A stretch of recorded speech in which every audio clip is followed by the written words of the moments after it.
Yes. Sure. Sure. Alright then. Let us begin. Last we left off, your group concluded your business with Aloysia Telfon, invading the outpost and base of an organization you came to know as the Myriad. Disguising and pretending to be some group that you were not, you snuck in, or rather, arranged some form of informal meeting where you were hastily interrogated at gunpoint before managing to quickly take control of the situation with an ambush you had been setting up yourself. Quickly, with the fight turning in your favor, you managed to kill, detain, and deal with most of these Myriad members, with only one having managed to make any form of escape, given such freedom by your own group to do so. Now, you find yourselves heading back for one last night's rest, finding a comfortable moment to collect yourselves in the ready room for most of you, and others engaging in other nightly activities that they may find themselves occupied with. We start this session with Finzyra. You are the first to leave the ready room as you walk towards the streets of Bazazan, determined to make this night productive. Yes. I am going to go to the medical person. Very well. Let me go ahead and do some keeping here. There we go. As you head to the infirmary. Let me get my map set up.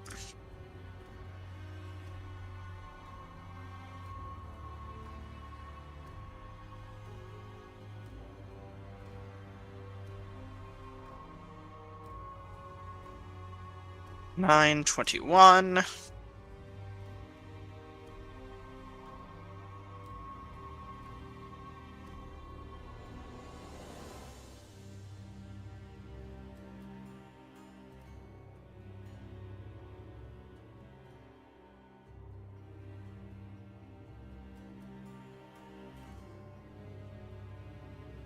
All right, and the map shows itself to you. Eridanis, are there 3 different music tracks playing? It's all fixed now. It was just me going insane. There should be 2 playing, an ambience and a music.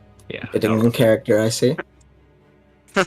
Anyways, as you approach the infirmary, is there any mannerisms you have about yourself? Nervousness, fear, happiness, as you carry yourself?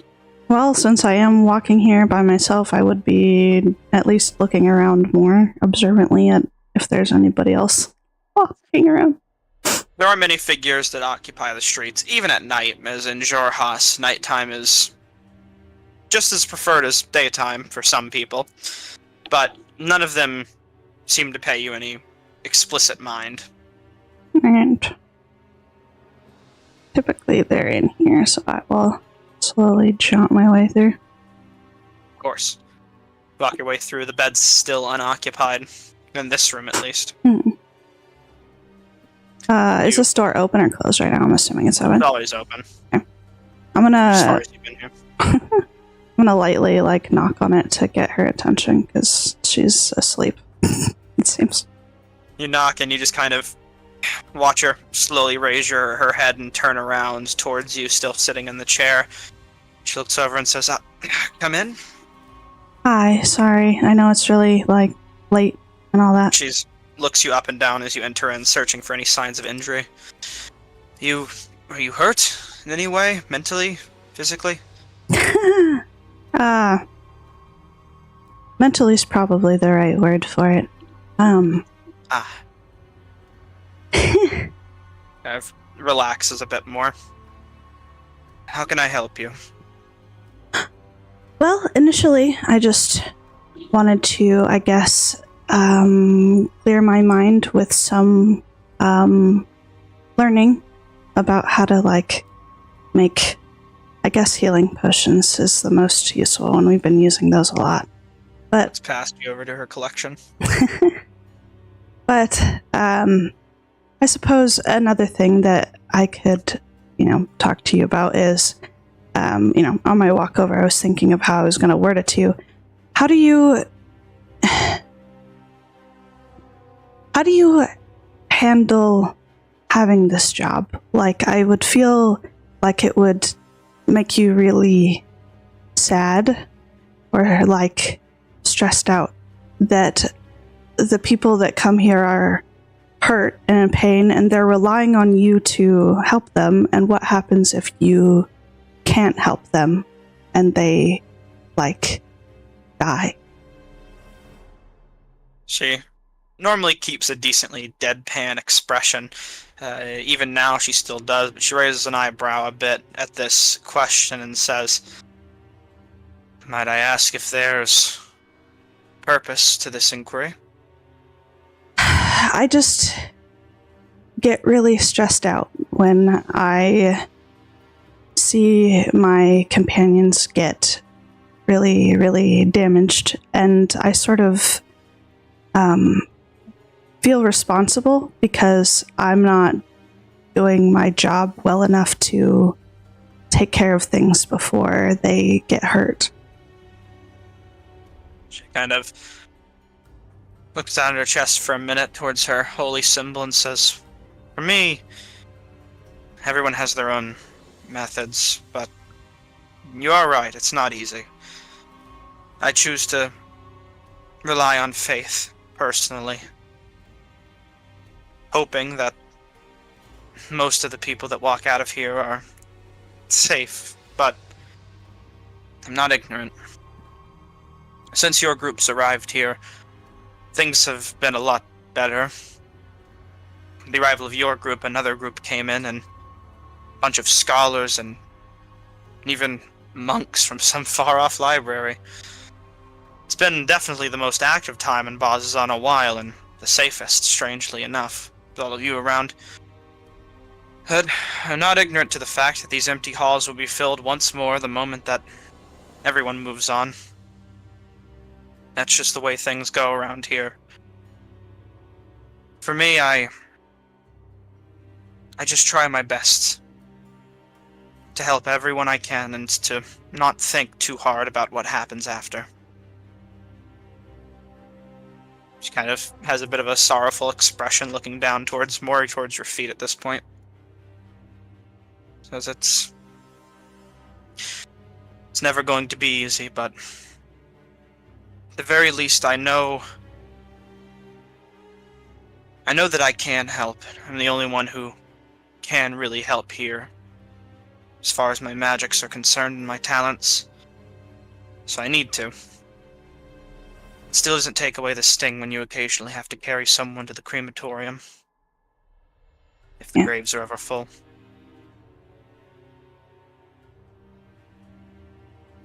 For your own friend's sake, you don't run a hospital. I'll tell you the same thing I told your other... well, I guess I never did, but some advice I could give you. Just try and keep everyone in your heart and your thoughts. But take care of yourself as well. Grey's Rise isn't going to be easy if your group plans to go in there.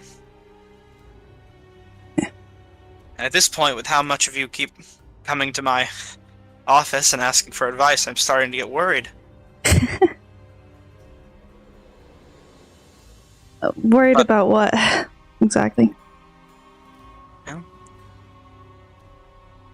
All of you seem nervous, and you're coming to me to talk about it. I would hope that you would all be able to talk to each other. They're all, at least for why I came to talk to you, is just that they seem like individuals that they've all sort of already come to terms with this, and I feel like the odd one out, and that, they would, I guess, look at me differently if I was, quote-unquote, weaker than them. But from what I've heard, you're definitely not the odd one out. Everyone's been worried. It's natural. I just mean the odd one out in terms of like dying or fighting and having to do things that are less than optimal. Like self-defense in a sense of like causing other people to die in self-defense, but it's You a bit curiously.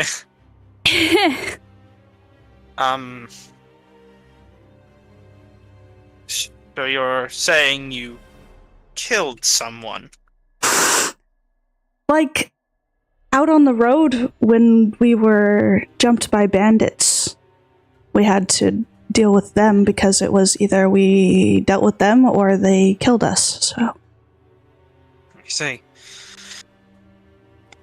I definitely can't attest for that. I've never had to kill anybody by my own hand. But as far as it's concerned, all of your friends are... well, they've been through the same stuff you've been through. I imagine if you were all traveling together, you should really confide in them. Perhaps you feel less out if you heard them say it to you themselves.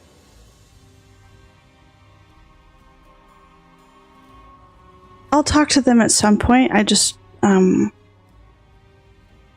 not Of course. probably not the best time to do that because we're right about to go into the thing, and if they think that I'm like I jumpy disagree. and nervous, they're gonna try and dissuade me from going in, and Not at all. Everyone is nervous, like I said. Now's the best time to do it. As I said,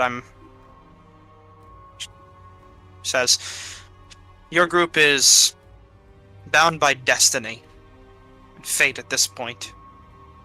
From what it seems, the same thing my god would suggest. But that doesn't mean that destiny-bound heroes can't have flaws or nerves, even. You're going to. What will set you aside from failure is if you can work these problems out before you go into that danger. If you go in only half certain, who knows what could happen midway through. It's a place that tests people. It's going to be scary. I just need to, I guess, come to terms with and cope with the fact that people will die, and I just feel like, I guess I put too much pressure on myself to make sure that it doesn't happen, but that's all it is, really. But I can talk to them about it. It's fine. It's not bad to have a conscience when it comes down to it. It's not an easy thing to do, and it should never be. Only psychopaths think that it is. But it's about moving on. If you did what had to be done, then that's final. At the very least, if you taking a life helped preserve another, then maybe the scales are even. But only the Matron of Ravens could tell you that. I am not her. Fair enough. Nor her priest. I apologize for waking you up. It is very, very Of late. course. It was just a nap. I still have some things to take care of, so I should be fine. It's no bother, really. Nor am I trying to really dismiss you, it's just I keep telling you all you need to work your things out before you go in. Have a nice long chat, do whatever it takes, just... I want all of you to come out safe. And I'm prepared for the worst, but I hope it doesn't come to that. How late are you gonna be up, perchance? Said you wanted some help with alchemy? Yeah. I'm not an expert alchemist. I only know basic herbalism that I've learned myself from some master in a different city. But I guess I could teach you some basic measures. It doesn't have to be anything not too going to be complicated, just something that'll be useful and helpful for them. Really, it's about how you mix the ingredients to the numbers and time and conditions of the room you're in. Sometimes potions need some more heat than others, or need to be in a colder environment to properly mix. Sometimes you need to chop up herbs in a certain way to release certain chemicals, or leave them intact, or else it releases too much. It's more of a science, if you think you're proficient enough in that. I'm a smart cookie. I could probably pick it up. Alright, then I'll show you what notes I have and help you go over some things. Maybe you can pick a thing up or two. Okie dokie.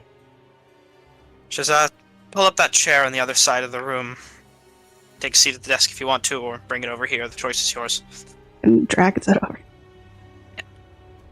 She sets it down and then pulls out some books through opening shelves on her desk. A nice made desk with lots of different compartments. Pulls out a small key to open up a few and starts laying out different papers and diagrams. Just first we'll have to go through herbology to understand what ingredients work for some potions and what don't. For healing potions, a few different things work and whatnot. It's really about knowing and experimenting. But with that said, we're going to, I suppose, move forward for now, as you spend a little extra time studying potion making. Yep. Alright then.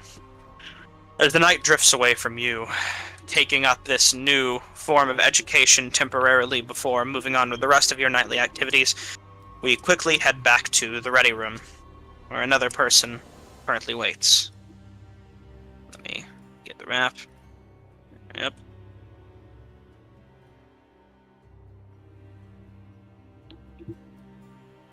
Persephone, you find yourself outside, leaned up against the side of the ready room, tuning your instrument and making any other pluckings or adjustments after your small performance you gave to Maggie and Galceriad, who reciprocated it well. Maggie, a certain star in her eyes of inspiration from your playing, definitely uplifting her mood from what it was previously. Oh. Finishing tuning everything back to the way it was. Just drop it back in the bag of holding. Let out a deep sigh and then start walking to get back to the matters at hand, considering everything goes to shit tomorrow. So So, begin to walk. we have one Mr. Prolix to track down. Alright. Where would you like to head? Well, we're gonna start checking places around the crematorium since he was nearby, and if I don't find him, well, I'll... Alright then. Then, to the crematorium. You just swoop, and swoop. Back to the main map. You wander the streets for a bit, eventually making it to your destination without much difficulty, having to pass by the Wall of the Unforgotten if you take the short way there. Actually, this is the wrong place, so you could, I suppose, take this route up, getting a nice look at Betrayer's Rise before you arrive at the crematorium, foreboding and warning as to what's going to happen tomorrow. You see a few shadowy figures darting around the side of the building and what looks like a really long rope. And you find the crematorium. Smokestacks are currently not billowing, as anyone there would have gone home by now.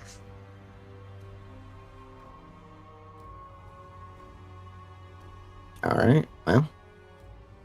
start faffing about, I suppose. Faffing about. If you would like to try and track down Prolix in nearby abandoned buildings, these streets are your stomping grounds. You may make an investigation or perception check with advantage. Music to my ears. Ooh, not the best, but not the worst for the 14. You search around and seem to remember an abandoned house nearby behind the ready room. Nothing crazy, but might be a place to look. You head over and you check it out. As was expected, and seems empty at the moment. A few closets, stranglers, raggle out of underneaths of nearby furniture, spreaded debris, and scatter off as you arrive. Looking around, though, none of those closets seem to be that of Prolix. You give to turning around, I suppose, and walking out, but if you have any thoughts before you leave, you may act on them.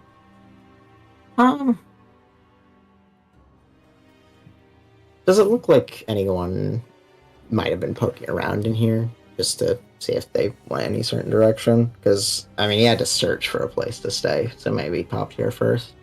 Make an investigation check. Sure.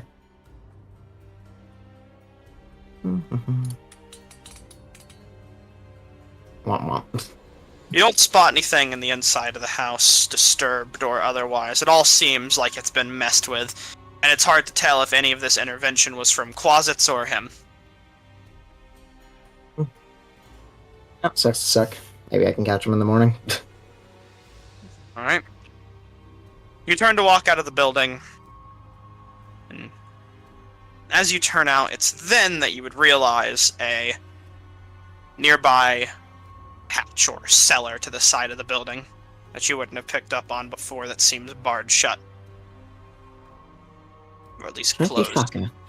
I'm gonna walk over to the hatch and just kind of bang on the front of the door. You bang on it and you just kind of hear some scurrying in the bottom. You just hear, "Who's there?" It's Persephone. Oh. You know. Got such a... Yes. You hear, sounds like footsteps quickly walking upstairs. Sounds like frantic grunts as if trying to get himself appearable at the moment.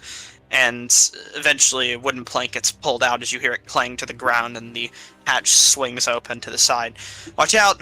And you see Prolix underneath currently. Dressed in decent attire, simple clothes, none of his archaeologist outfit that he had before, gloves currently off. Honestly, not a bad spot. It's kind of a bitch to find you. Of course, just kind of looks around. Come on in. Did anyone follow you? Fucking hope not. Do you want to look around real quick then, before you come in? Sure, for your peace of mind. Make a perception check. Bada bing, bada boom. You don't see anyone that you can determine. Nothing. Come in quick. Down the stairs. Closes the hatch behind you and doesn't bar the door immediately, but just kind of leaves it shut. Right. Walks down wooden plank kind of underneath his arm as he's carrying it down with him. He lays it down and you see this old cellar. You aren't sure what might have been stored here at some point, but now it's a small nook for a researcher almost. You see a small pile of imported books from a faraway country. Decent area where a small fire has been arranged in this kind of more stony undercellar. And different collectibles and knickknacks scattered about with an open backpack nearby, and all of his previous attire hung up in a nice orderly fashion. Almost looks ironed out. Honestly, not too bad. It's a lot comfier than my place. Yes, but the bed of hay and bedroll is not preferred arrangements. Though I've done worse before. The deserts can get quite uncomfortable to rest in. Yeah, that sounds a bit fickle. Takes a seat and says, Well, come sit down. Have you come to inquire about our previous business? No, actually, potentially new business, but Oh? we'll talk about pay after. I'm Of just here to tell you about how course. what Alosia has been up to, really. Oh, perks up a lot more at that. Saw he was getting ready to ask something else, but doesn't even bother and tosses it to the side. He says, "If you have information, what do you got? What's she been doing? Something evil, no doubt. Have you been keeping an eye on her, like I suggested?" Something like that. Well, the job we did for her went something kind of like this. And I'll tell him how the job actually went, what Alosia was having us get, who the contact was that was giving the ruidium, what the ruidium is for the first thing. Okay, so Just, you mentioned the that. stuff. He says, "Fascinating. So my suspicions were correct. She's involved with an illegal underbelly. Some sort of strange substance you call ruidium that she was collecting on behalf of her organization." Yeah. Just Not like sure what the deal with it up to. was. Kind of just seemed like a regular rock to me, but Kinda scratching his chin. I wish I had a sample to examine, but if it's something to do with her, perhaps it's best that I stay out of it for now. Hmm. For later considerations.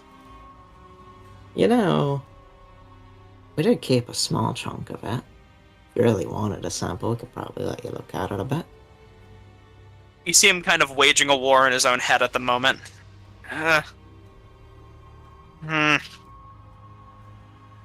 Fine. He says, "Hold on a second." You watch him kind of run off and start rummaging through some packs and come out with what looks like a small display case with what looks like a tiny little golden idol inside of it. He opens up the case and just says, "I'm sorry," and dumps the golden idol into his backpack before bringing the display case over and saying, "Here.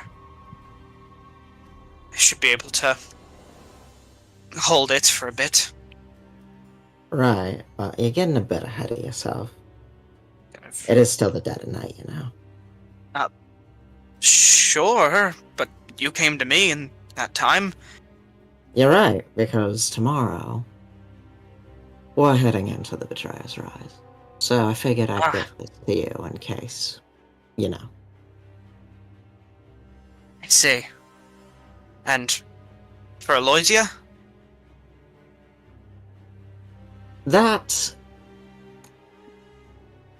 This is more of a asking for help kind of thing. Oh? Well, Normally I wouldn't do things like this, but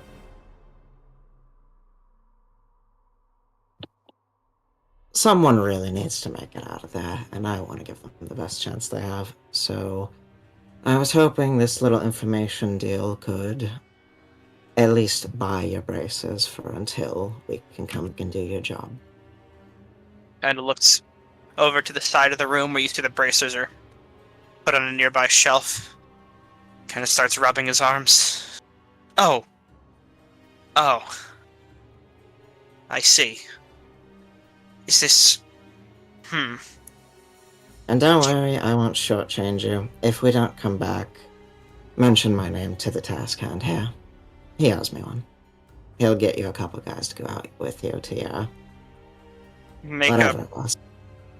a persuasion check with advantage. Decently low DC. Persuasion, and I have martial Oh, dice. Oh! Oh Point no! gun Why the fuck did that roll? I didn't touch that. You're gonna give them ass, see? I didn't touch that shit. At the threat of gunpoint, Prolix reluctantly agreeing. But either way, he thinks to himself for a moment. He says, "This person, they really matter a whole lot." They've got a family, and I really don't want to have to bring their journal back to them.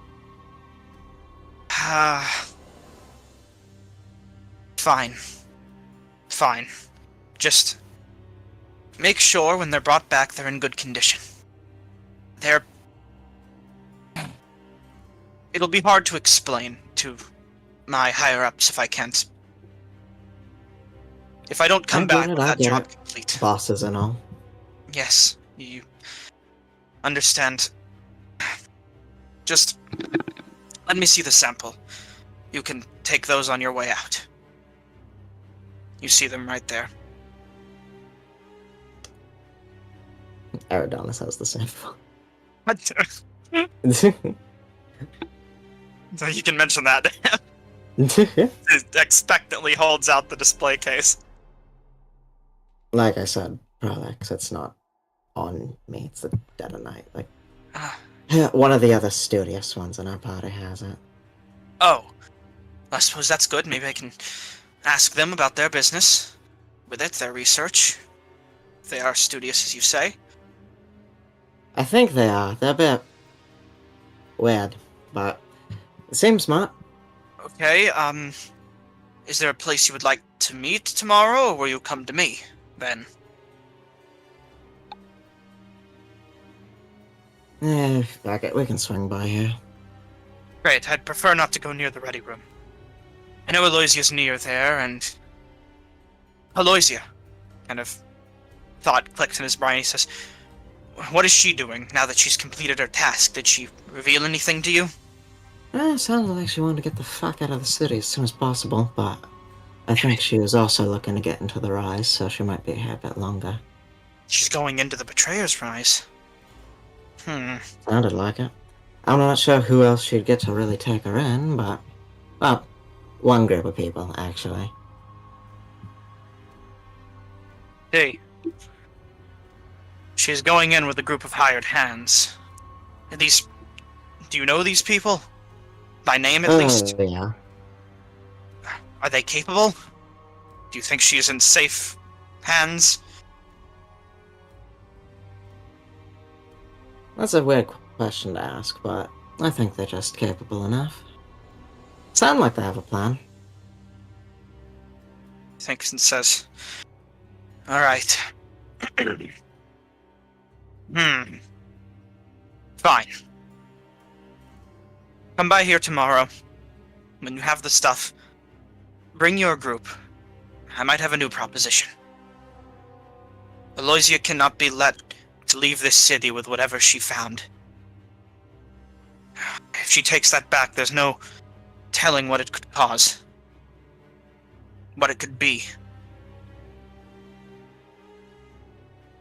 Be willing to come with your group if it meant stopping her, if you would have me, but some way or another, it needs to happen.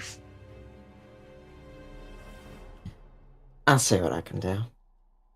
Says, I understand if you don't want to get involved in this business like your one friend said, but I implore you, bring this to your friends or bring them here to search deep into whatever moral cavities you have in your brain.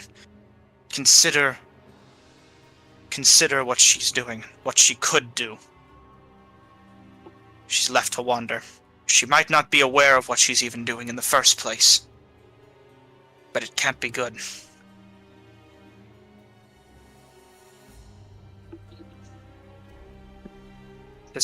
Yeah, I'll mention it. Of course, you should probably go for now, though. Get back to your friends and come back tomorrow. We'll talk more. Sure. You'll get the bracers, and you'll bring me the sample. Alright. Well, see you first thing in the morning, Anne. Of course. I'll be eagerly awaiting. And he kind of walks, sits up, grabs the board from the side, kind of keeping his eyes behind him, waiting for you to kind of lead the way. He's after you. Oh. I'll head out. You head out, and he will wave you off as you walk around and get out of eyesight. He closes down the hatch and slides the board in place once more. And for now, you're left to wander the streets again, wherever your next destination might be. Home. Alright. As you'll be heading back to your house, we'll quickly snap back to Finzyra. Oi. Finzyra. In the meantime, getting back to you, You learn some basics from alchemy, and get some papers and notes to study as a type of homework, she suggests. You take what supplies you can and bid her a decent farewell. She carries on with the most of her business, giving you that advice once more to talk it out with your friends and really hear it from them. That you're worth more to them than you think. Besides that point, however, where would you like to head next? Or what would you like to do? I gotta scoot my fucking boot back on over here. So you head back to the ready room. Yep. Very well. So we get back to the ready room post haste. Let me get your token and then spectator token. Oh. You arrive back in the dead of night and find yourself approaching once more. Right. Now that we're on this map, is everybody else that is here where they want to be? Just letting you know, warning you now. Adonis' sleeping arrangement adequate. He's on the second floor right now still. Yeah, I'm still pondering the stars. That's not what he asked. Is this an adequate sleeping arrangement for Adonis? Yes, absolutely. On the Very well. fucking table of the second. You are, I think. You're like up here. You should be. Let me replace your token since you leveled up. It might have been weird. You good now? Oh, there I am. Yep. Can everyone see their tokens? Yes. Very well then. Alright, in that case, Okay. most of you are getting to sleep around this point as Finzyra rears once more. Where would you be going, Finzyra? Well, I left my familiar with him, so I'm kind of just gonna like close my eyes momentarily and like look at where it is and where he is, and like then be like, okay, and fucking like double click this with OP. Finding your way to the second floor, you see Adonis slumped asleep in a chair. You see an open star chart on the table in front of him, and Oh god. what looks to be a telescope set up nearby, looking out the window. Good lord. Alrighty.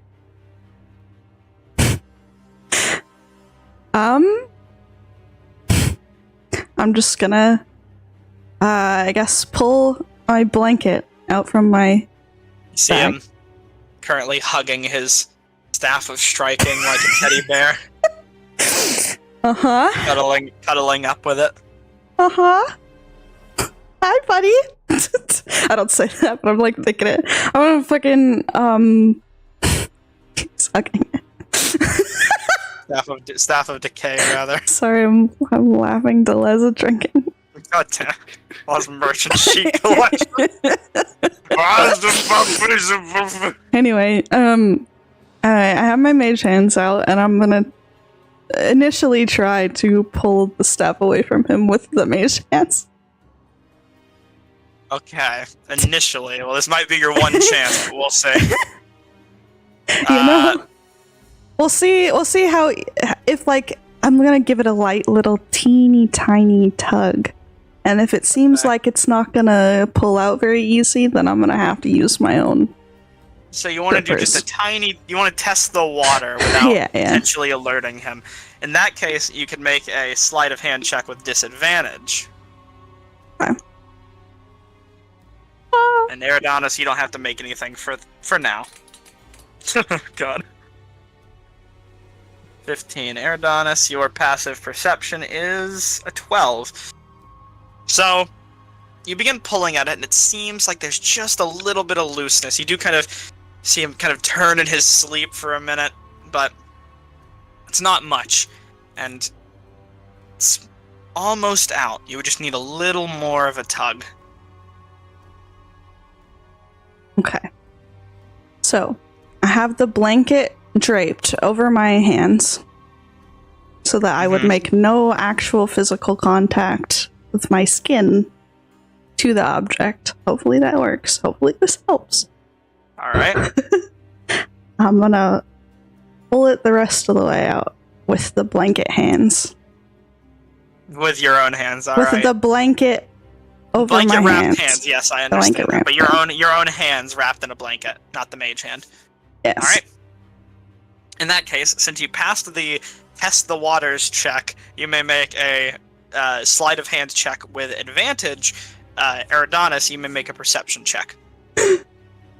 With disadvantage because you're asleep, of course. Oh boy. I'm doing a steal. Jesus Christ! Oh boy. Oh, you're gonna get killed.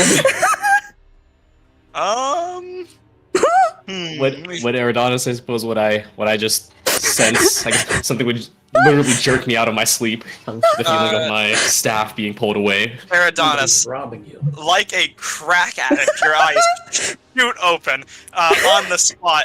Finzara, I'm gonna you flip grab the them. staff and you pull it as fast as you can. It's in your hands with the blanket. As Eridanis, you stir to consciousness and turn around to see Finzara having stole your staff behind you.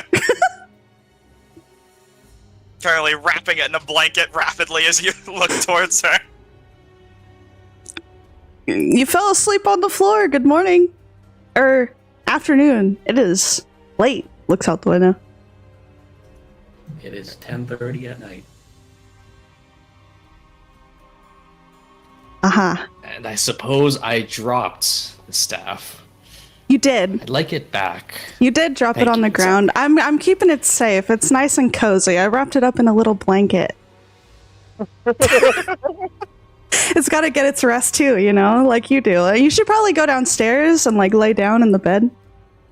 I think it might perhaps can be put this safer next to in your my bed. keeping. I can put it next to your bed.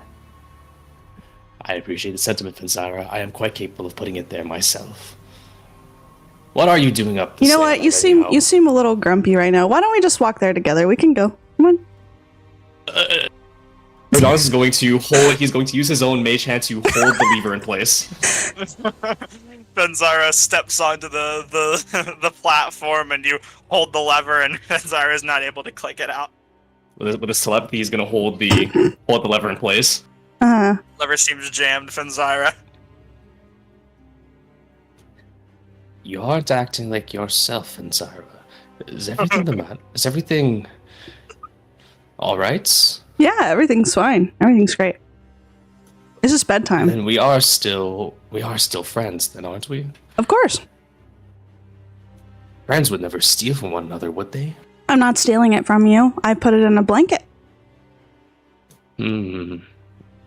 Yet you don't seem to want to return it to me. I said I'd like to have it back. And you will get it back. Yeah, I'm gonna set it right next to your bed. In the blanket. So it's nice and warm. You don't want a cold staff when you go into Betrayer's Rise, do you? That's really bad practice, you know? These things need to be, you know, treated with good care. It is a magical item.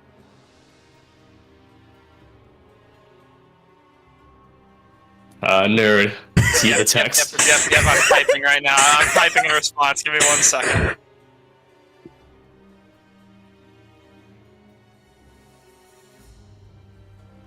Gonna get killed.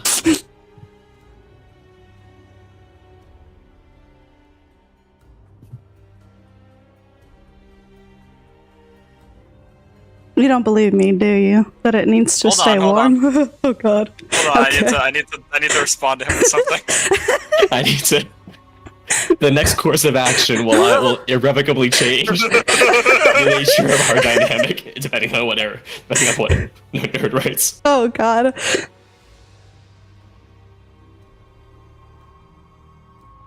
Oh. Oh boy.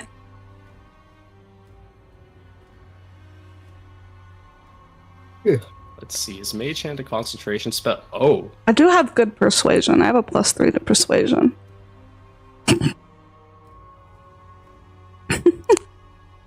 Allow me to persuade you to return it to me. No. I got a +9.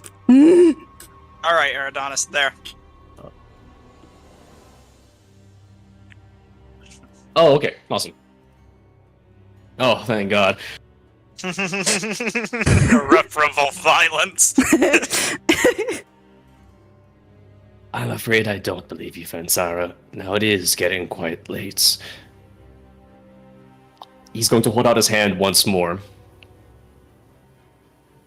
The staff. Please. Hmm.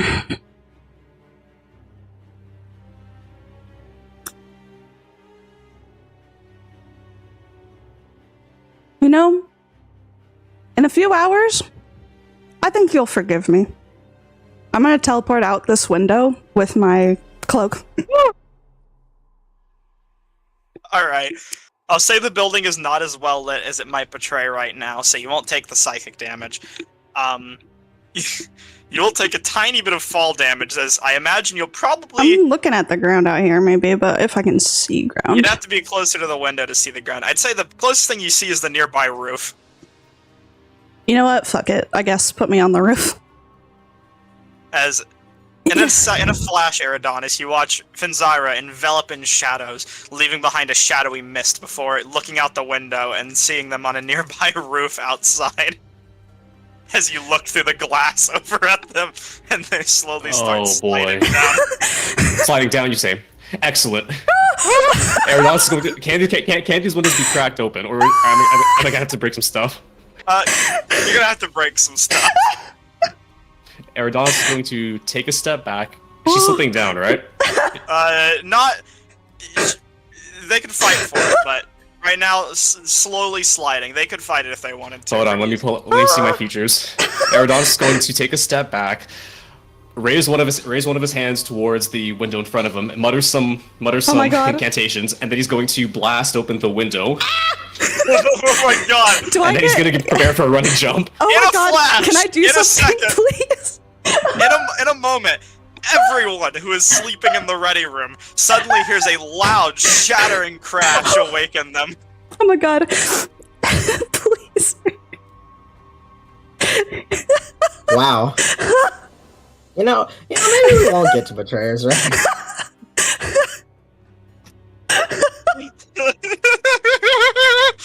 Oh, he's not gonna make this. The first person who really appears, you just hear a shout from the other end of the bar room. What the hell is happening? As you see Delizes come slamming out of a nearby room.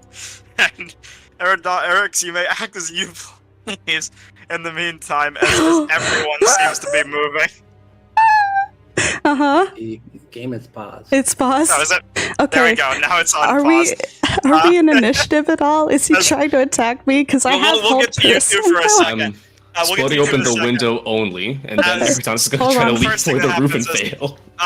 Eric, you walk out of the room and you see Question and Ao currently stepping outside of their rooms, rubbing their eyes as they're coming to consciousness. Question, who seems to have already been awake for a time, is gonna pop out. Ao first being the one to question. What the hell? Come on, we have to go check on that. You heard it too. Yes, someone might be getting attacked. And I'm just gonna kind of grab the spear from the room and start running up the stairs. And as you two are coming upstairs, Eridonis, what are you doing? Well, with the first shot having blasted open the window, does it destroy the window?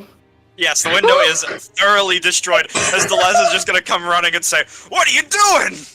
Eridonis is going to Stop this! try to do a running You're gonna pay leap for that. for the roof. Oh my god! Eridonis making acrobatics. Oh fuck. What are you trying to do, Finzyra? I was gonna, if I was able to have an action, which I might have already, but if it's been enough time, can I try and through my familiar cast hold person? Is that there's only touch spells? Your familiars? I'm not sure. Hold on. Check find familiar. I think you can only cast touch spells. That's where it gets tricky in my brain. But you're right. But that's where it gets tricky in my brain because I also have distance spell. But anyway, Yeah, pretend that distance spell doesn't exist. I can for the see sake him of anyway, that. so I technically could cast it myself. Yes, you can cast it yourself. So, Eridonis, mid-leap through the window. Finzyra, go ahead and cast the spell targeting Eridonis. Eridonis, make a wisdom saving throw.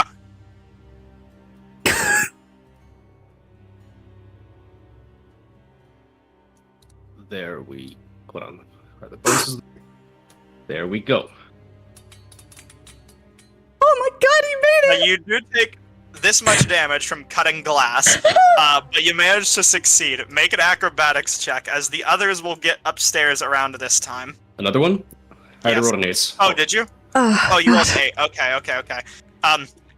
Ao and Eric's, you two arrived last second. Hold on, let me quickly grab the spectator token. You two arrive just in time to see Eridanis make a running leap out of a shattered window as Delez is just screaming at him from the other side of the room. And let's see the result. Eridanis can't take fall damage, right? Nope. Eridanis, you run out, fly through the air, get to the edge of the roof before your face slams onto the side of the building, and then you fall backwards, prone onto your ass on the ground. Luckily, the fall not hurting that bad, but you just take 1 point of bludgeoning damage as your chest hit the roof and you weren't able to grab on. But Zyra, you're just kind of looking down at him, and Ao just saying, "What the hell is going on?" Eric's, deal with your party. What happened? Was it an incursion of demons? Alessis, you just shattered the window! In this, and holds up the A thief! I am after a thief! I'm not a thief. I'm trying to help him. I promise. How high up is this? Oh, is this building like it's pretty? The roof's pretty high up, isn't it? It's Yeah. Does this It's like rock go a- up high enough for me to jump off the roof? 15 feet up. Oh, do I have anything which lets me fly? Let's see. oh, No, unfortunately. wave it question. Question just kind of waves back at you while watching from a distance. And I like hold up the staff and be like, "Brain, Funky. He really thinks he needs this. He does not. Magic." Ao says, The staff has corrupted her. Do not listen. I'm leaning out the window, just watching this play out. The staff's corrupted Fenzyra. She tried to take it, and now she seeks to run away. No, I don't. And carry out some dark magic. Whatever spirit dwells within that staff, it seeks control of her. Help me get her down. Bless us, free drinks for whoever deals with this. If you two really don't want to go to Betrayer's Rise that badly, No, it's then you're free to leave. huh? Eric's, help me speak some sense into Fenzyra. Sense needs to be spoken to both of you. Ao says, can we all just agree to meet so we aren't shouting at each other through windows downstairs or something? Calmly? I'm staying on the roof. You guys can Yes, come that's- outside. I'll be a third party. You'll give me the staff, and then you will all talk this out. No one gets it until you discuss what's happening. Fair I'm enough. gonna give Delez a Good couple luck. of coins for Oh, the just- window. That says, thank you. Get this sorted out. Well, I guess it'll be like a gold coin. He takes the gold happily, and he'll take a seat over here, just kind of catching his breath and grasping his chest. Ao says, come on. Oh crap, I tried to use my own teleport thing. Things that happen when I'm not around. The thing they do for party. And let me get the others. So Eridanis and Fenzyra, do you both come down as No, instructed? I'm staying on the roof. Eridanis is staying here as well, then. Alright.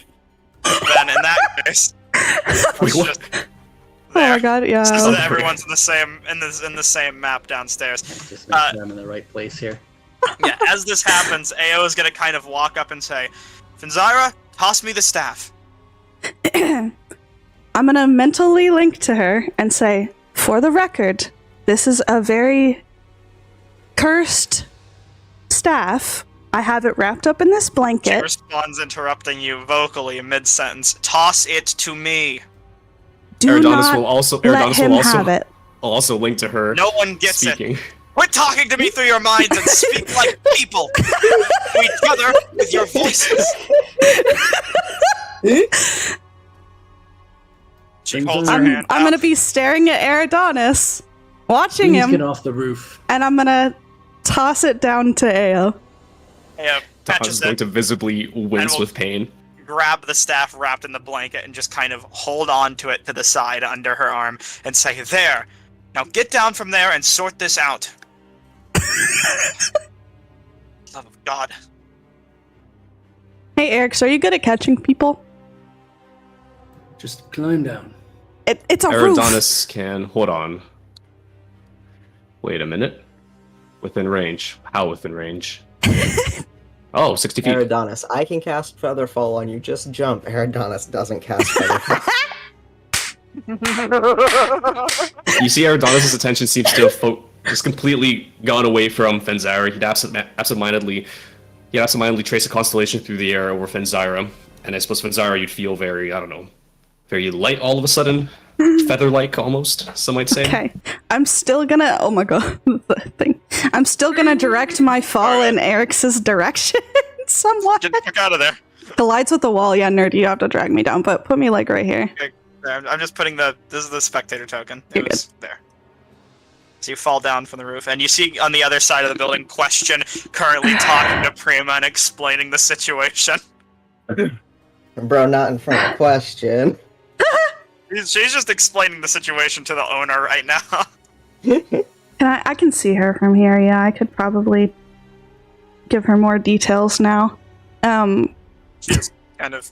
I'm you gonna- look over, she just waves her hand, and just I'll worry about yourselves.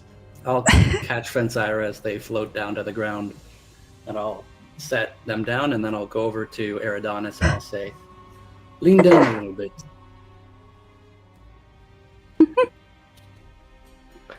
You know what? Trusting Eric's Eridonis will do that. Now look me in the eye and tell me that ruckus was worth it, destroying this window. You know, Eridonis gonna have to think carefully about that. No, he doesn't. He says yes. Yes, it was. Whatever curse that staff might have, the only person it's ensnared is Fenzira. Squabbling over a cursed object like you're a newborn adventurer. Tell me, how many cursed objects did you lift from Hythanos estate? Why is it this one that warrants destroying property, waking people up in the middle of the night and causing such a ruckus? What was it about that staff that warranted her to try to steal it? It's the question that should be asked, my friend. And I will ask her, but I'm asking you now.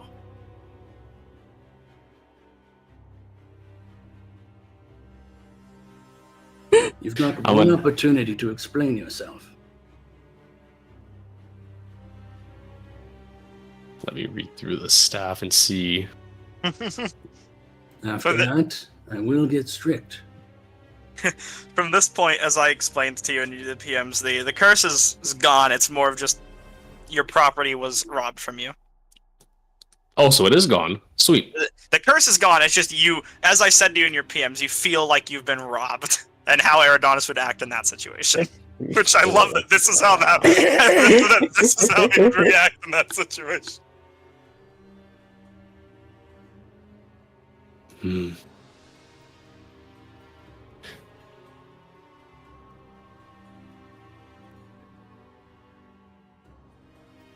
As I had said, it's an item of great power, and of a terrible curse. All that I had done, I was simply concerned that whatever curse was in there might have taken over Fenzira, and seeing as how she had been willing to abscond with the item and run off to parts unknown when she had it in her possession, I simply aimed to follow. Surely, the well-being of our fellow party members here is worth the destruction of a single glass window.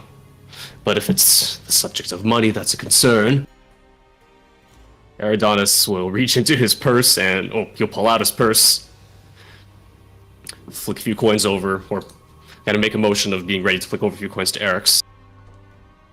I will be the one to bear this burden. But the person you should be speaking to would be her. Pointing an accusatory finger at Fenzira. Give him a little finger wave with a smile. You don't need to bribe me with gold. It's Delege. You broke his window. Let me ask you something, both of you. You fought beside each other for some time now. Do you not trust one another? Evidently she does not trust me, it would seem. I am hurt, Fenzira, that you would think to do such a thing after all this time.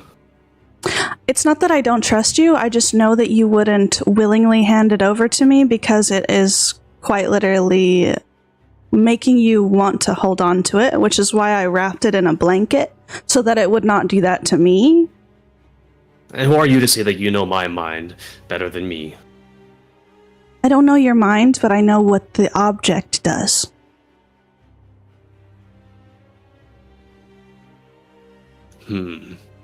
Such a temptation to perhaps hang on to such things you believe to be out of the control and responsibility of others. If I was obsessed with it, Eridanis, it would still be in my hands. I wouldn't have handed it to Ao.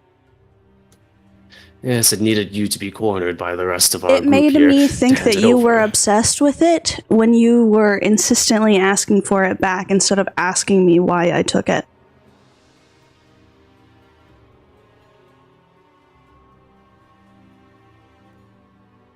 Do you see why I would be more on guard to think that you're still under its influence? I am simply hurt that you would think to simply steal from me as opposed to simply discussing the matter with me. You chose to take action over simply speaking with me, Fenzira, and that does hurt. But either way, I am glad that this trust has been, shall we say, slighted before we enter into the Betrayer's Rise. At least now, well, at least now I know where all of our interests lie. I apologize for not talking to you first. And I bid you a good evening. Fenzira? Perks? Not so fast. Before we head into Betrayer's Rise, perhaps there is something that you can do to rebuild a part of this trust between the two of you. What would you propose? I can hardly see how any trust forced upon us would last once we enter into Betrayer's Rise. But go ahead. Say your piece. This fight was over that staff. I want both of you to work together to destroy it.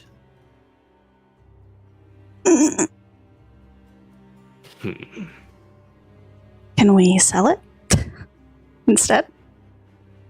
And put that curse on some other unsuspecting Okay, person. we can have somebody was- get rid of the curse and then sell it. I was already on the verge of breaking it before you suggested that. Either you do it or I do. You two are the smartest magic users I know. If anyone can figure it out, it'll be both of you. But So- only if you're working together. So says our captain, I would assume. Hey, yo, lay that stuff on the ground. Fine, but try anything and you're gonna regret it. She'll lay it onto the ground and back up. I would take threats from Eric's, but not from you. Lay the stuff on the ground. Eridons is going to place out one fist, and he's going to cast... I'll just nod at AO to be like, this is okay. Just kind of... You definitely notice, Eric's, if you want to make a quick insight check for me. With advantage, since you're good friends. Can I at least have my blanket before you... Oh, never mind. She's very obviously angry about something. More angry than you would expect from something involving your own group, but you understand as well that because of the friendship you've formed, she's giving you the space to handle this yourself. Doesn't seem too interested in seeing anything but that staff getting destroyed at the moment. Eridonis is going to use his telepathy to raise that staff into the air, and I suppose he's just going to blast it with Eldritch Blast and try to destroy it that way. I'm gonna assume that the blanket falls off when you do that. Eridonis would have wanted AO to lay it out, like, without the blanket. I got it. Sure, I'd say that the blanket would have been like, she would have like unrolled it onto the floor with the staff laying out on it, so... Blanket's a bit dirty, but the staff rises up and then you blast it. Does it break? Roll some attack roll and damage. Let's see. Don't need to worry about attack roll, but we're just going to roll to see if you crit. There we are. Advantage or anything? Just don't worry about that. Just normal roll. Doesn't matter. You hit it. Okay, just 2 blasts as well. Yeah. Just to see if it really crit. Go ahead and roll damage.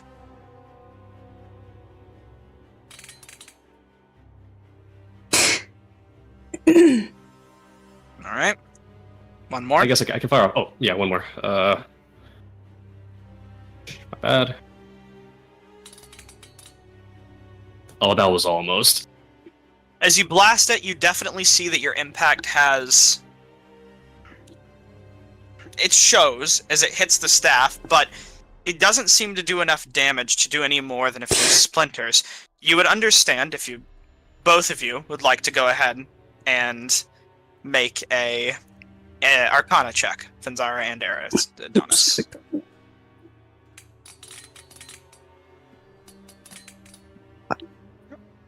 Okay, Fenzara, you would understand that destroying it's possible, but not easy, and you're not sure if either of you might be able to achieve it, as the magic is adding an extra layer of fortification. You would need some way to temporarily dispulse the magic if you want to do any real damage.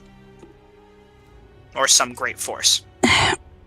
I know that my voice is probably falling on, distrustful ears at the moment, but I think trying to break it this way is going to take a lot longer than you're wanting to get rid of it. At the mention of that, I suppose Adonis is going to look, frustrated seeing his blast don't work. He's going to telepathically fling it to the ground near Fenzira's feet and give a bit of a sneer then. Okay. Fenzira the Knowing. Go ahead and destroy the staff by whatever means you know. I just hope it was worth it. Okay. Before you walk away, I want to tell you this. I have no interest in having any of your possessions or anybody's possessions to myself unless you willingly hand it to me. He's going to walk away mid-sentence. As you head towards the door, Prim is just going to step in the way of the door and say, up, up, up. You're sleeping outside tonight. Oh, lovely. Would you also be another thief to let me not retrieve my telescope? I'll bring your stuff back for you. Just tell me what you want to collect. I have a valuable scope up there, and a star chart that's unfinished. Should be up in the break room, on the second floor. It's fine. You can come collect it yourself. It's valuable. Just keeping my eye on you. She follows you the way up as you go and grab it. Adonis would then snatch up his things, walk over to Deleuze. It looks at you. I apologize for the destroyed window. It was in the pursuit of a thief, but you should not be the one to bear the cost of my destruction. Here. He's going to give 5 gold coins, probably because he doesn't know the value of that window. 5 gold coins to Deleuze, putting it onto the bar. So he takes the coins and says, if you do this in the future, do it during the day at least.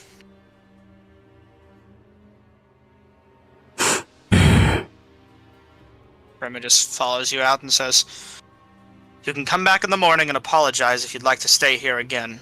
Just don't do it again.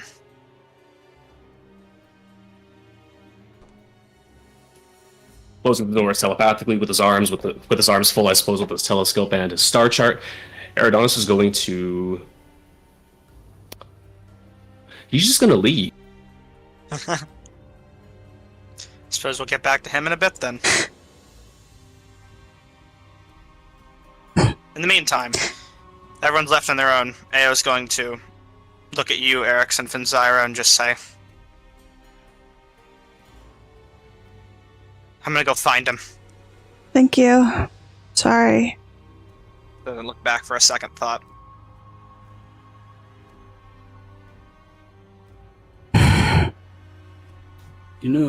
Without his help, you'll have very little luck destroying that staff. I didn't want him to leave. I was just suggesting that we try a different way of breaking it because it's magically fortified. Because of the magical aura, it's going to be difficult to break it with magic. We need to disable the magic that's on it temporarily in order to break the physical object. Forget about the magic for a moment. Okay. If you wanted to be rid of that staff, why not simply ask him? Because it wasn't that simple. He wasn't going to be able to willingly hand it to me.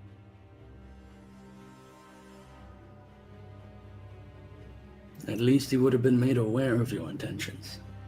At Yes. least he wouldn't have And then caught he him would by have been more surprise. on guard and we would never be able to separate it from him.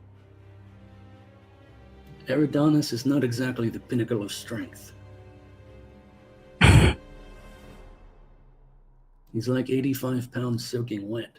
If you really wanted to take the staff away from him, Do I Do it look when he's strong awake. to you?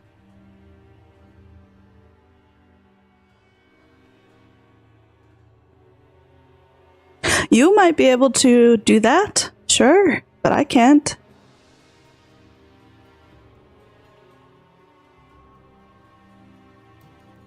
it pays to let people know rather than try to sneak around and accomplish everything by yourself.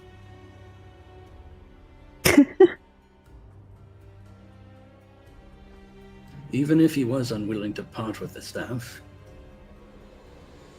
at the very least he would have come to forgive you.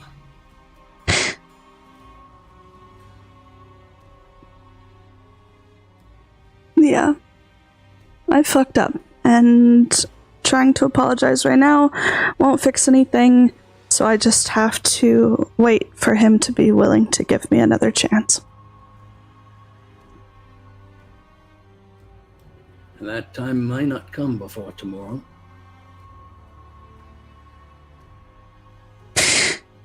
I suppose since he woke up rather recently, at least, a month or two now at this point, he wouldn't really know too much about co-working relationships where you go in and get a job done without necessarily being close friends with people. I understand that there's a heavy trust related in the entire endeavor, but I don't distrust him at all. It's mostly It that takes two. I What know. happened tonight, you're a part of it. You can't blame him being newly awakened. I'm saying that I don't know if he will be willing to have me go in there with him if he understands sort of being neutral with someone that... Anyway. He might never be okay with it now. That's something you'll have to live with. Get some rest, Fenzira. I'll try to... rest is not on the table for me. I'm going to be preparing all night.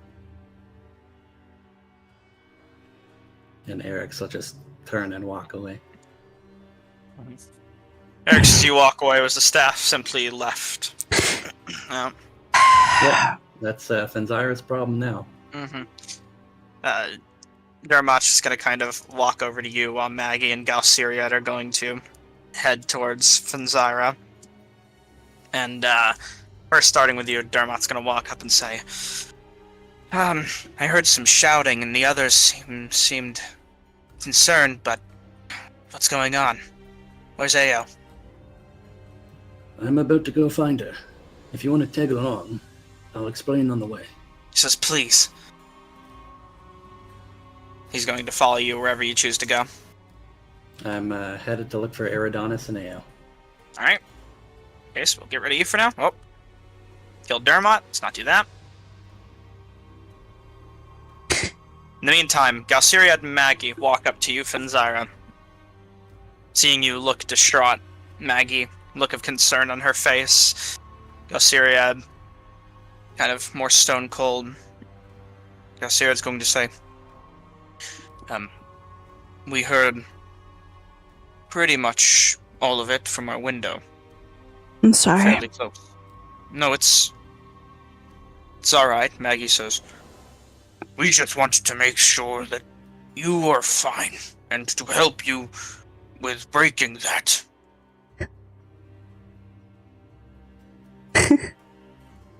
I'm not physically hurt at all. I'm just very stressed at the moment. I made a bad decision with initially good intentions. I just went about it incorrectly, and now I have to try and figure out how to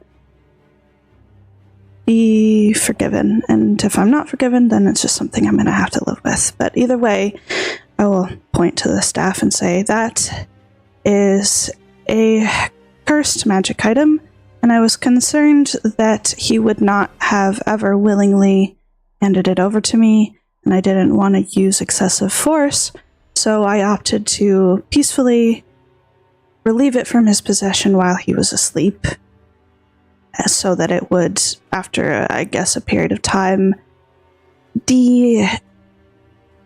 not be connected to him anymore, and he would be free from its influence, essentially. And now we're trying to figure out how to break it, because hitting it with magic is not really doing anything. Syrian says, I understand. Do you have any idea how we could go about breaking it? I'm sure just... Magic isn't working. Do you believe brute force could? Brute force, maybe? Maggie says, We tried... before that, I think we should talk about that you just said. Perhaps in the future, it would be worth, if you have an idea like that, going to your other friends or us first and asking us about it. So at the very least, we could all give you some advice or help you so that this doesn't happen. You can trust your friends, you know? I'm working on it. It's not necessarily a matter of trust. I suppose I'm just more used to doing things on my own and being more self-reliant. So... She says, of course, but when you're working with a group, you trade self-reliance for friendship. That's a part of the arrangement. I suppose it was incorrect for me to hope that he would understand. But No. You should be able to trust your friends to understand. That's a part of it. And you cannot deny your own emotions. In the end of the day, you tried to do what you thought was right. But he did not see it the same way. All that I'm suggesting is in the future, if you don't want to tell him about it because you believe he's in danger, at least have an open forum with the rest of your friends who are not. I agree. That's all. This shouldn't be a moment where you retreat to yourself and attempt to hide your feelings. You have to confront this if you want this to continue. Or you have to leave if it's too much. That choice is only one that you can make. I'm in it for the long haul at this point, so I need to do better. You're right, Maggie. Here's a bit of a smile. I'm glad to see it. Now, Galsiriad, you, do we have any way to destroy this thing? I can break it, but you said there's something magic. Galsiriad says, so you tried shooting it. Do you think dispelling the magic could help? Yeah, Eridonis tried to blast it with magic earlier and it wasn't working, so I propose that we try and neutralize whatever effect it has magically on it before we do similar, or... Galsiriad says, are you able to cast that spell?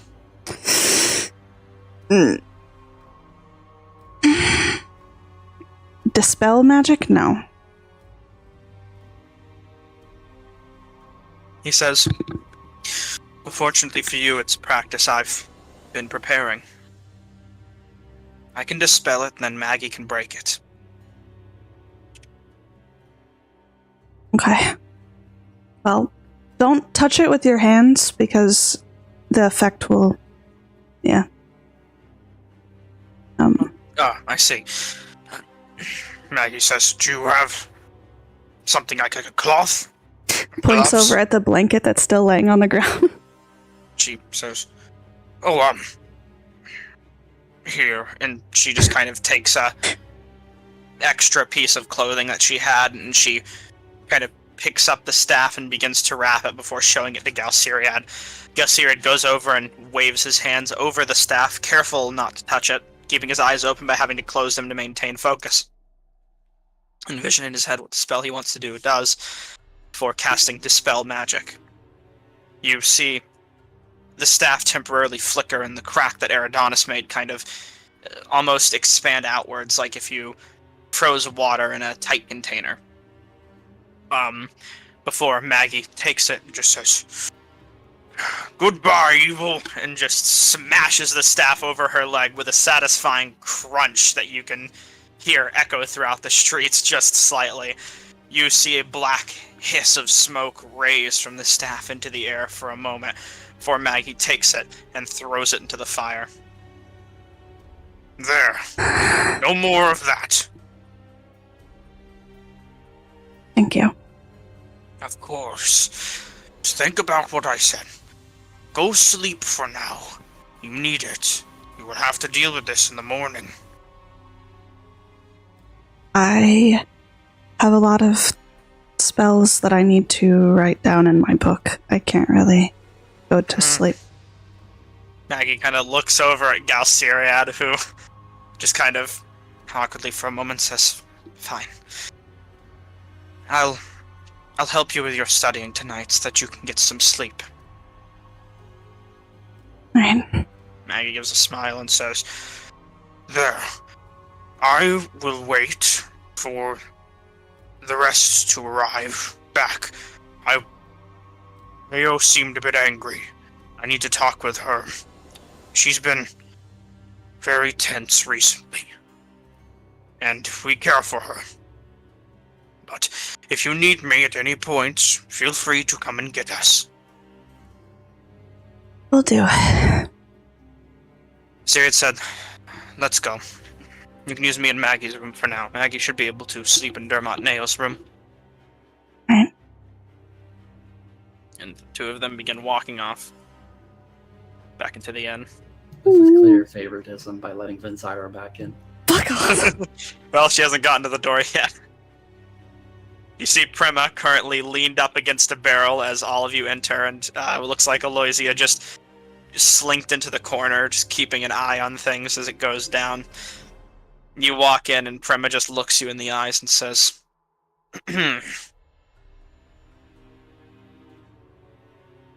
Hi. "I already had all of it explained to me by the tiefling. Okay. Unfortunately, you're not going to be able to sleep in here tonight." That's fine. I'm not going to be sleeping. You and your friend, or whatever you are now, can come back later and apologize if you want to keep staying here. But for now, I recommend you find somewhere else to spend the night. It's Understandable. the rules. I hope you understand. I deeply apologize for the disturbance that I caused. Of course, but save it for later. I understand. She kind of nods to you, and Galciriad will follow you along as you leave, Maggie staying inside.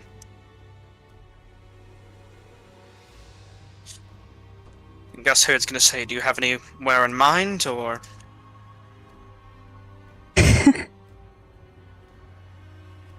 Yeah. Oh, they're gonna be mad. Alright, well, follow me, I guess. You please. And you wander off. Party having fully left the ready room at this point. Me. Get rid of the spectator token. I killed Galciriad. Killed Gasser. Don't kill Gasser. Gotta keep track of everyone's tokens so that I don't get rid of them. Alright.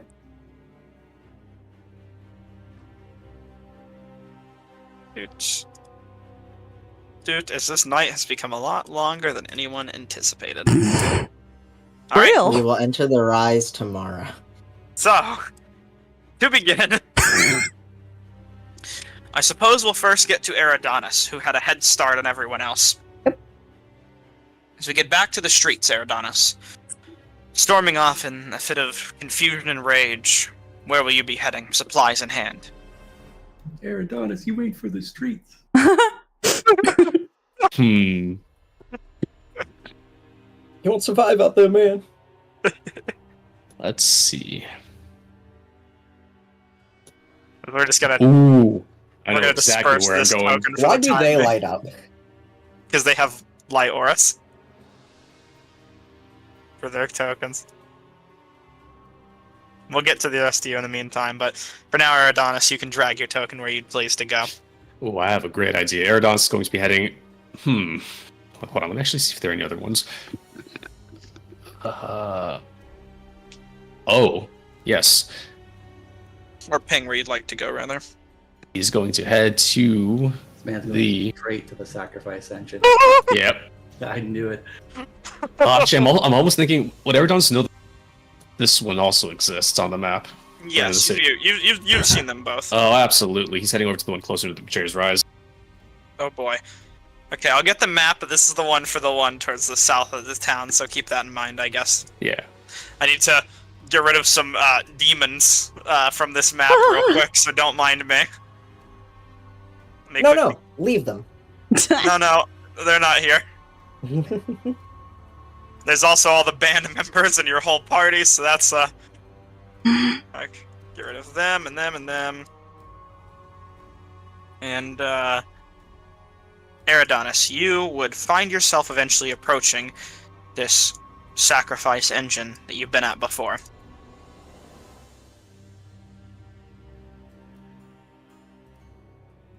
Excellent. Alright. With that, Eridon's is going to. Are these braziers lit, or would they be? Would they be cold for the night? I'd say most of them are lit at the moment. It looks like someone got halfway through lighting them and then would have stopped at some point. Mm-hmm. Alright, sounds good.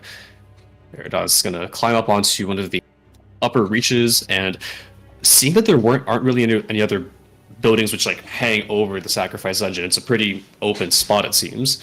He's going to set up his telescope here and continue to consult the stars while also, I suppose, laying out like a blanket and some other supplies.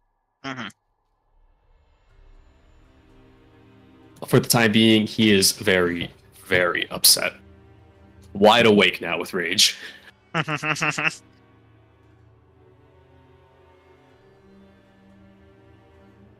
And actually, he's going to. Actually, no. Yeah, he'll set up. Alright. You set up and begin looking to the stars. Do you say anything out loud or just simply try and occupy yourself with your vices? He's not going to say anything. He's simply going to ruminate on this feeling of betrayal and overall mistrust. Mm-hmm. In the meantime, as you're doing that, you would notice a figure out of the corner of your eye kind of walk out of hiding. As you see the task hand nearby, who has currently a red marker. Hold on, let me fix this. There we go. Stepping out from a nearby building, you see what looks like a set in his hands of a tinder to light a torch with. He looks up at you as you're looking through the telescope. Says, "What business have you here tonight, friend?" He's going to turn and look at the task hand. No business in particular, but this place does offer a very magnificent view of the heavens above. I thought I'd sit here at least for a time. The other place I'd hoped to conduct some of my research was, shall we say, not very friendly. Interesting. I do hope I'm not trespassing by being here, but there are a few other course places not. where to get such a view. Your group is practically heroes to this town. I can help you if you need to relight these braziers here. I was just about to ask if you would have me. Until use his echo, you'll see a shadowy apparition of himself appear right in front of you before you quickly watch his form almost get ripped towards the shadow and apparate in its spot, and his previous shadow fall back behind him before fading into the earth. He appears before you and says, almost gracefully walking out of this transition, something you wouldn't expect from such a interaction. He says, if you would like to help light them, you can, but you say you do star watching. Herdon's going to nod, unsure where this is going. The night skies of Jorhas are strangely the most beautiful part of this land, besides the Arbor. He looks up to the sky. You said the previous place you were staying was unwelcoming, but I can't see as to how, considering everyone should be decently welcoming to your group around here. Perhaps yes, but that it is. commotion I heard had something to do with it. Perhaps it was.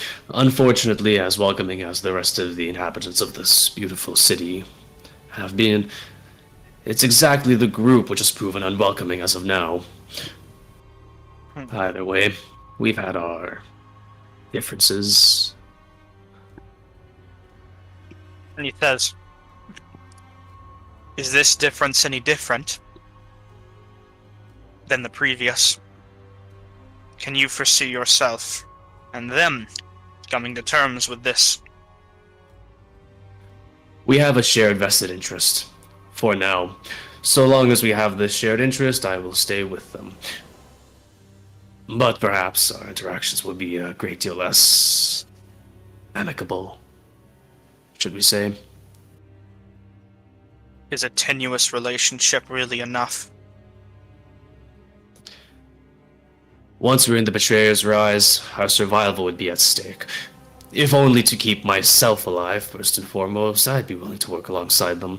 But I do know now certain folk who I should be more cautious around. I've grown tired of having other people claim to know my mind and my intentions more than myself. I've grown tired of being led around in such fashion. I need answers more than anything else. I've come halfway across the world in search of them, but all it seems to be giving me is more questions, ever more questions. Looks at you very inquisitively. And you haven't been able to find any answers at all for any part of your life. What does bring you to these lands? If you can level with me.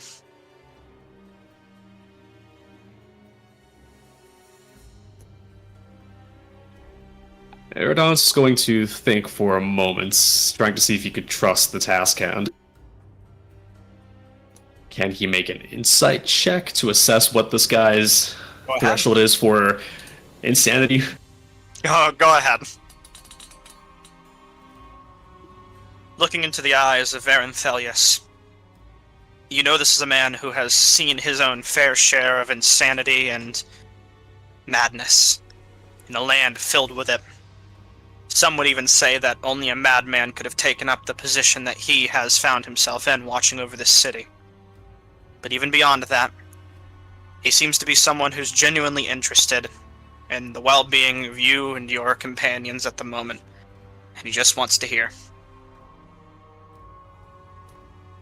All I've been chasing, at least in this life, as brief as it is, are answers to mine own history. I came into this place not knowing who I am, who I was. Where was I born? Did I love anybody? Did anybody love me? Did I have a home? And if so, where was it? All I have, however, are voices that call to me. Voices that come from the heavens. On nights like this, I feel like almost others might be able to hear them. And I have these voices. They tell me certain truths about myself that I do not want to believe. I'd come to this land perhaps in hopes that by searching out for certain ancient places, I might be able to collect some fragments of this history of mine. But as I've said, all I've been given are ever more questions and answers that don't satisfy me. And now, it would seem, I have people both above and down below in this plane telling me that they know my mind better than myself. Thanks for a minute. Do you want to say something else? Feel free to think of that whatever you might. My own companions, some of them I believe still don't believe me. But as of now, I think I've ceased to care at this point. Says, I've told more people about this than I ever expected to in my lifetime, but how familiar are you with the term consecration?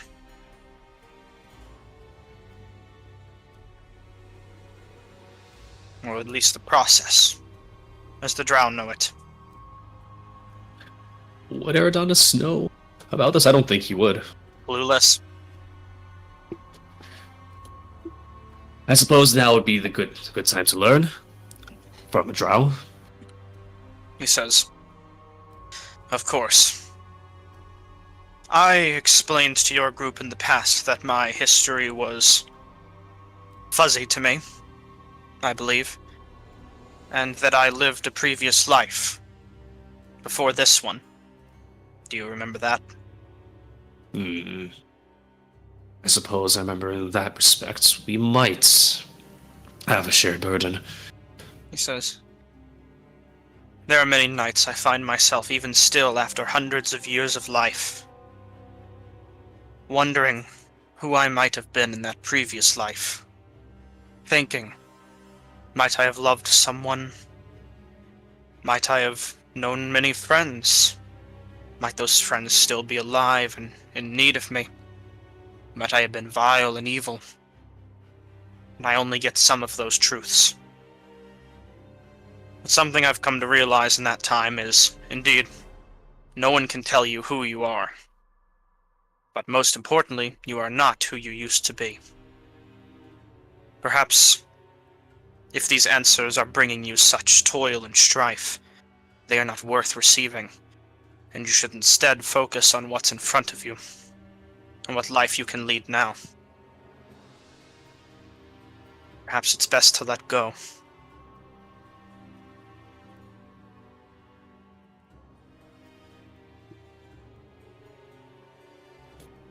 Eridanus is going to look up to the stars and ponder for a brief moment. Then he's going to give a sigh and turn to the task hand. But you can't, can you? Have you ever stopped pondering?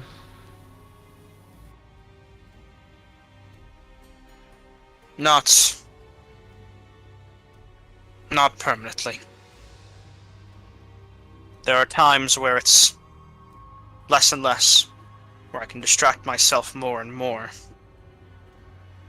But sometimes, on some quiet nights, I find myself thinking, before quickly dismissing those thoughts. But you're still fresh to this. I've had hundreds of years to discover myself, and to make peace with what I've lost. If you're not going to stop searching, at least don't do it alone. Working alongside somebody is one thing, but doing it only for yourself and only tolerating one another will lead nowhere but a bitter death, and all your questions unanswered.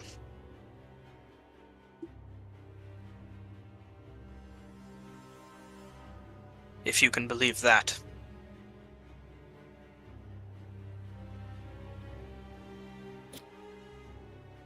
You speak wisely, Zaskan. I appreciate your insights. I'm not Now- trying to tell you who to be or what to decide, but consider this some advice. It's advice that shall go appreciated. But now the darkness does encroach upon us. Hand me one of those tinder boxes. Because, of course. But don't forget this. You can escape it for one night. But I implore you to have these questions answered, and to try and make amends to your relationships. For not just your sake, but for everyone else you travel with. He hands you the tender box. And you get off to lighting the torches, silently. As you're taking the time to light them, we get to the others. In the meantime, Eric's. Ao is running fast ahead. You and Dermot. Which direction is Ao going? She's heading north. She seems on a trail. Alright, I'm just gonna cast Locate Object on Eridonis' telescope, because I figure that's the one item he won't go without. He could be buck naked, but he'll still have that telescope. Fair enough. You begin heading in that direction. Dermot keeping up with you as fast as he can, and kind of just on the way saying, "So you said you would explain this to me. What's going on? How does this involve Ao?" When we went to the Hythanos estate, Eridonis came into possession of a cursed staff. Some sort of item that made him feel like he was unable to part with it. Mm-hmm. Unholy. Just No this doubt. night, Fanzira decided it would be in our best interest to steal it from him, without consulting the rest of us. And he didn't take it very well. I see. They had a scuffle, fell out the window, and here we are. Once again, I ask, how is Ao? Is she alright? Why'd she get involved? She's fine. I think she's just interested in making sure everyone else is as well. Of course. It's how she is. Okay. She likes to look after others. Maggie and Galsiriad are currently talking to your other friend, Finzyra, right now. I have no doubt Fanzira will be quite alright. I'm more worried about Eridonis. I haven't known him much, but What I do know of him is that he could be quick to anger and quite scatterbrained at times, and it might get the better of him, especially if he was caught unawares. see. Sort of like a rabbit, I imagine. Suppose, sort of like. Though I've not seen a rabbit before. You don't have those in Wildermount. Well, not here in Jorhas. At least I've never heard of it. Though I've not been out too much. Ao is more about tracking than I am. How about a squirrel? Or a magpie? No squirrels. What's a magpie? It's a type of bird. We have birds, some vicious, but that's beside the point. Suppose we have to try and calm this situation down. I'll do what I can for Ao, but I'm worried about her recently. She's been on the verge of exploding for some time now. Pressure's starting to get to her. To be honest with you, I'm more worried about Ao as well. This destiny is... It weighs on all of our heads. We all care about it, but she's different. Something's been bugging her recently, and I haven't been able to find out what. You said you found a token on your last adventure. No coin, but we found a map and a gemstone, most importantly. What can you tell me about them? Make a persuasion check with advantage. Dermot's my best friend, and that's all I get. Yes. You rolled high, though. Dermot thinks for a minute. Careful about revealing what he might say next. He says,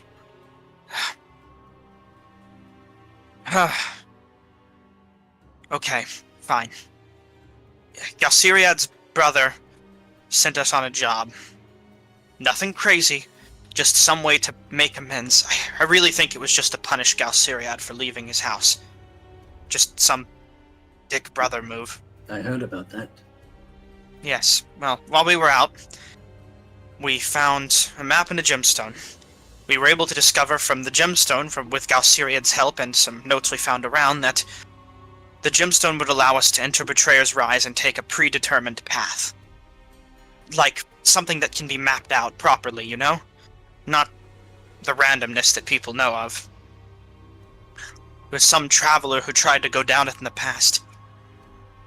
He spoke of a relic deep within. It said that this relic can potentially guide fates, guide destinies. AO wants it. A lot of us want it. I'm not too keen personally, but everyone else is very interested in getting it. What is it you want, Dermot? I want my good friend AO and my other new friends to be safe.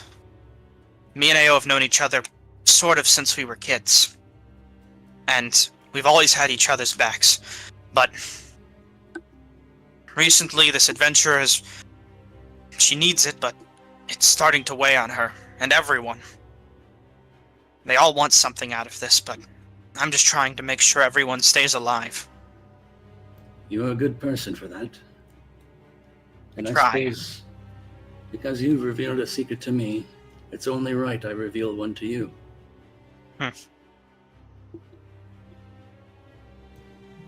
The mission Galsiriad's brother sent you on to punish Galsiriad, Yes?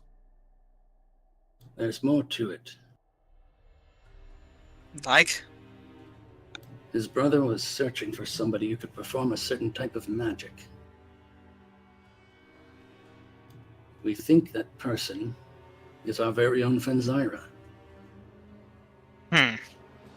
Gal was kind enough to take the blame for her when his brother showed up at the tavern.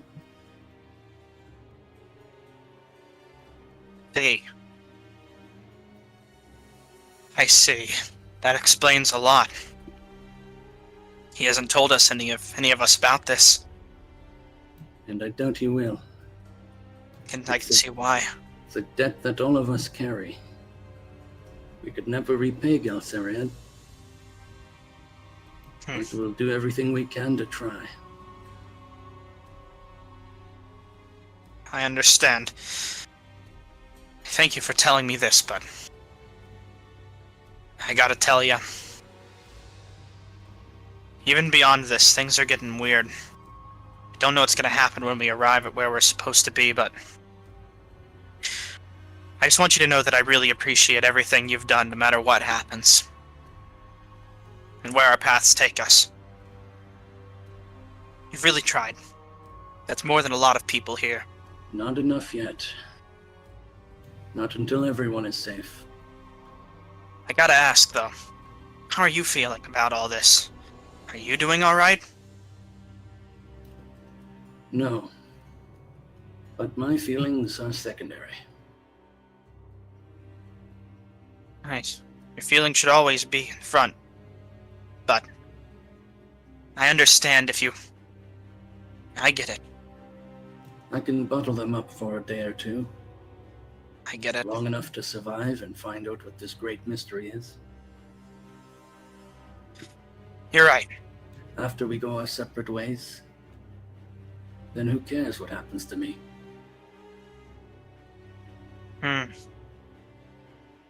Don't know if that's the right way to look at it, but if that's how you choose to do it, then fine. I'm just one Triton in a wide world, one that I'm unfamiliar with, on a quest of my own. I see. We're here. Let's deal with this. With that, before we arrive at the sacrifice engine for the two of you, Shoop, Showop, Shawarma, Showinga. We are going to get to Persephone and then Fenzira. Before we do that, I'm going to go quickly use the restroom. We're going to take a short break. Oh, yippee! So, be right back. Collect yourselves, get what you need to get. I'll be back. We were so close. We were so close. We're not good. We were one long rest Look, away. we're only at We hour were 2. one We can long resolve rest this in away. an hour, and then we No, can head we in. can't. Yes, No, we it's can. not gonna happen. It's not gonna happen. Now I feel really bad. My We still chapter have to title meet for Prolix. We still session have 20 to. is this time for real this time. I feel really bad. You shouldn't feel Now I feel bad, responsible. God. It's gonna take another week. I don't think so. I hope not. I'm sorry. Do not apologize. This is good. It's just funny. Not us spending 8 sessions role-playing when the other group cleared it in one. You know, maybe Nerd's right. Maybe we are slow. Fucking, Imagine we're having fun. feelings. Imagine having feelings are. and having fun. God. I'm about to drop my AO standing even further. It's gonna go crazy here. You should shoot AO. Oh, don't worry. I have something. I don't have that in mind. I have something close. Don't. You have something worse? Oh boy. Bro got 2 spell slots and all of a sudden thinks he's cool. I've always had 2 spell slots. It's the level of the spell that's become fun now, though. You gonna summon an aberration? Oh wow. Dude's gonna pull out fucking ultra mega brain hemorrhage.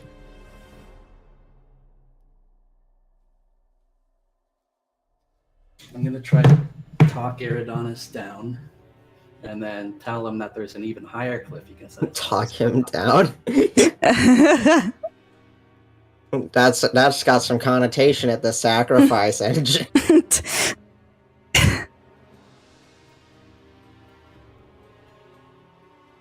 Fucking the camera's gonna pan over to me. I'm just gonna be fucking enjoying life preparing a shotgun.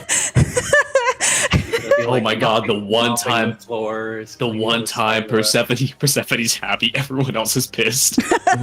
I'm not pissed off. I'm now just mad at Sad. myself. Yeah. Fucking, I leave for like a couple hours and the party has a domestic and a spat. Hey now. Don't say domestic. Nobody hurt each other. Eridanus hurt himself on the window. Domestics don't have to be physical, Fen. I didn't know that. Okay. I thought a domestic was when one person hit another person and hurt them. Like there was The yelling, full there was term the is sound of domestic shattering abuse, glass. and you can have physical and mental abuse. This is like a real 30-year married couple. I gotta reassess my childhood real quick. Give me a minute. Womp womp. Eric wakes up, hears muffled yelling, hears the sound of shattering glass, like, oh, my dad are fighting. One of the 2 people that can't sleep in the ready room is gonna fucking wander into my house, and I'm just gonna be like, It's me. What fucking sticks up your ass? You got Zara like Courage the Cowardly Dog trying to explain something. Yeah. There's also a solid chance that if you don't knock on the workshop door, I just fire a bullet. Like, non-0% chance. Well, do you have the lights on in the house? No? Oh my god. I don't wouldn't need know 'em. you're there. I wouldn't know you're there unless I Oh, can you would hear hear. you. Trust I me. can hear it. Okay, thank God. I do have a good. That Perception. house definitely. I'm does gonna lights. spoil the surprise for you, but fucking Persephone sings to herself when she's working.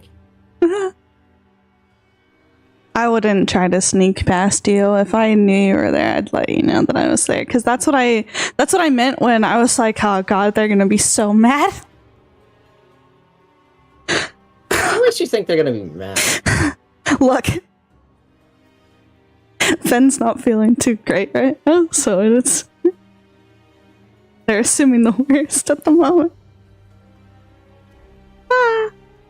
Hi, so I fucked up. I brought Dude, a friend. fucking Ao's probably like, where the fuck is that drow? This whole thing's going down, they're not around, what the hell? If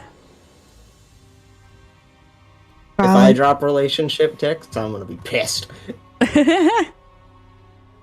Did you establish to her that you're like the quote-unquote leader or something?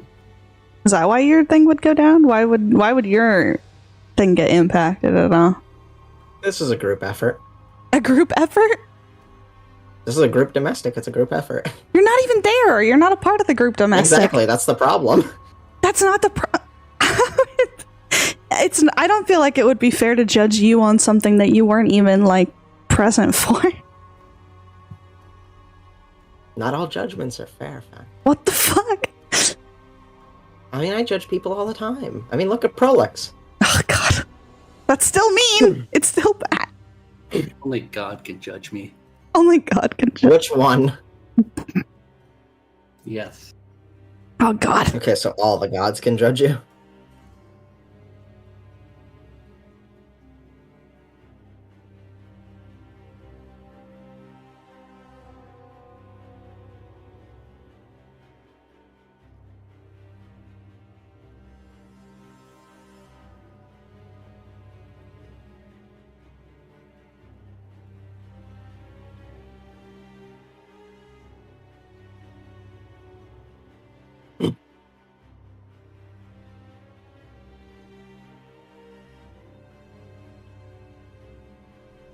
I think Eric's real god is Loquacious Sealy. Oh my god. Bro, that dude dead.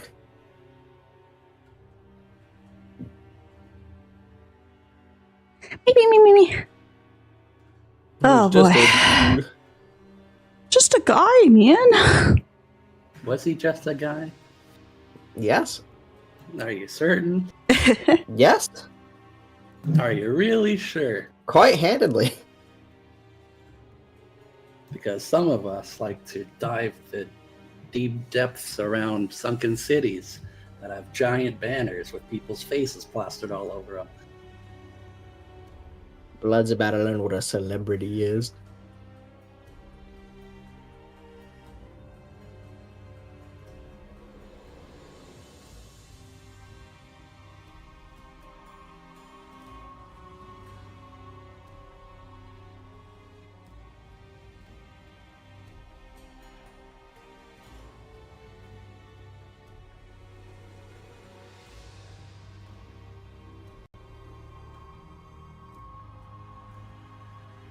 If we can't trust Dermot, we can trust Dermot.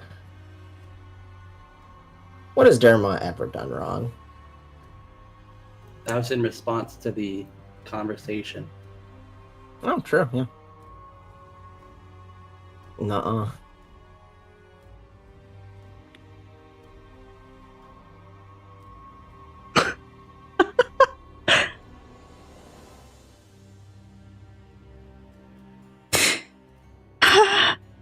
And then someone uses magic on him and forces him to tell the secret. And he knows it now, so it's just another liability. You take constructive criticism. I trust Dermot more than anyone in this goddamn party. Well, Fen, you take constructive criticism. Just say it. Go ahead. I will. Good. Also, what do you mean you trust Dermot more than anyone in the party? I will tell Dermot all of your secrets What the fuck? That's good to know, actually. without even second guessing it. I see 2 people are on the fucking rival chart. I'm here, yeah. Well, I don't have to touch a damn thing. Yeah, because you weren't there. Exactly.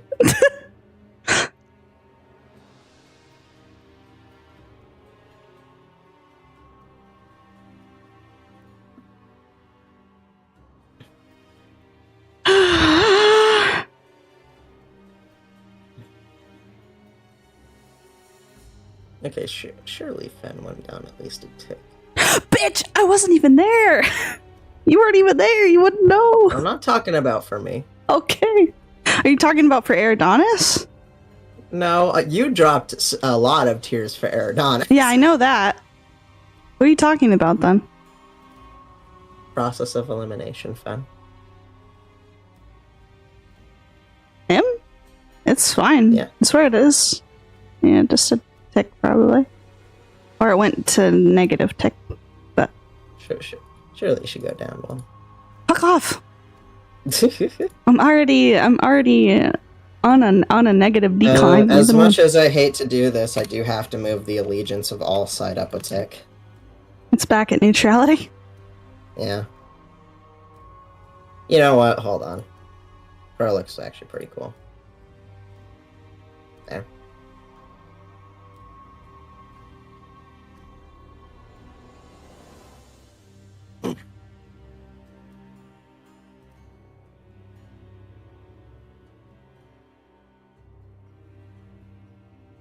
I'm gonna spell Cerberus wrong on purpose. What the fuck?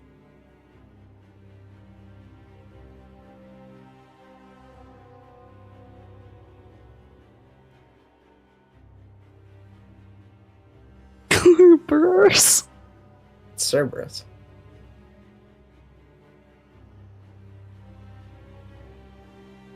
I could understand it if you did this. No. You wouldn't get it. Cerberus, yeah, you can say X with a S sound.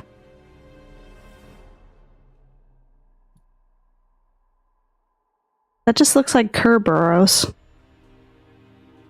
Yes, because that is the way you should pronounce it. But it's actually pronounced Cerberus. Alright, buddy. It is. It's a networking protocol. I wouldn't know that because I'm not in school for that. I know. That's why I said you wouldn't get it.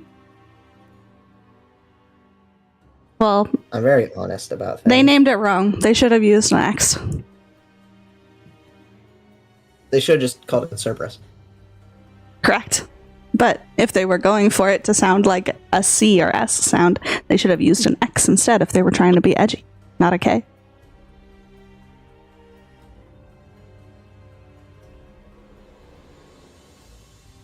I am simply correct. But they didn't, so I can't do anything about it. Doesn't matter.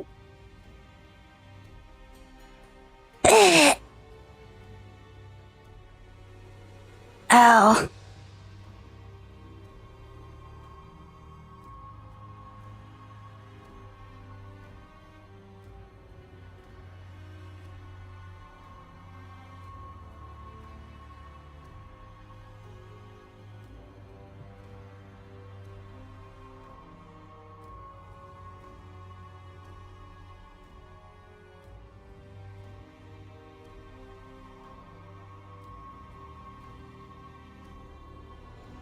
What did I miss?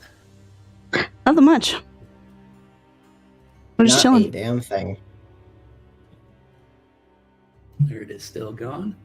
Well, I guess I gotta Yep. change my title of my. We are not stepping in Betrayer's Rise.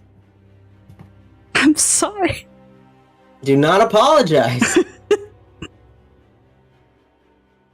It's just funny. There's nothing wrong with not getting the Betrayer's Rise.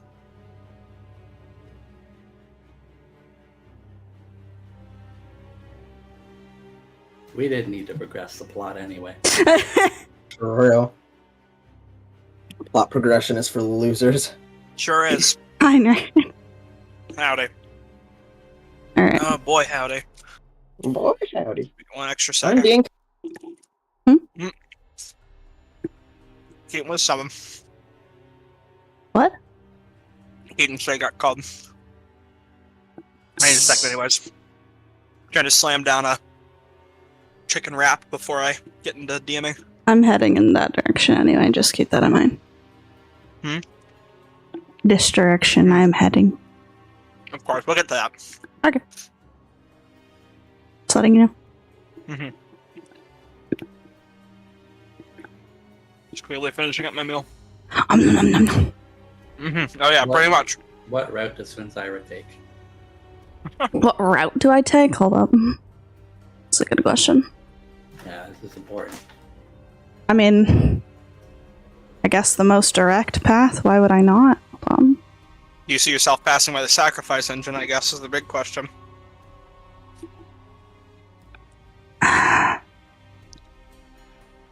Not really, because I don't feel like I'd need to go north. It depends on where the entrance of the building is. Is the entrance on this side of the building, or is it on that side of the building?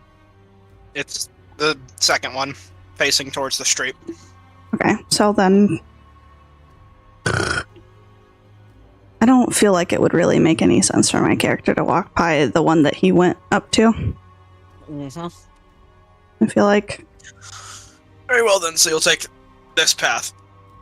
yeah, Alright then. because that's the one that we used before, and that's what I know the streets as. Alright then. Oops. Suppose if Persephone's not here, we can...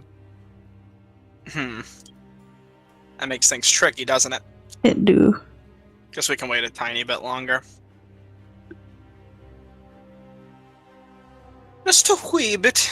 Oh, If Persephone doesn't come back in 5 minutes, we'll just start with the others. His ass is not entering Betrayer's Rise. None of y'all are this session. That's a long dream. But Cry. we got some good party drama out of it, so who I cares? threw it off. Balance off. Who cares? College graduation stuff fun. Oh, God. Hmm? He typed it in the Oh, chat. that's- Did he? Oh, I see. In the meantime, hold on.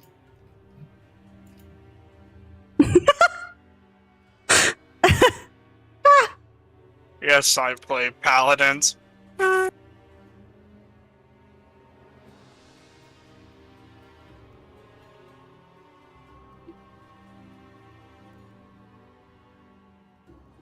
Fucking Giga Chad paladins.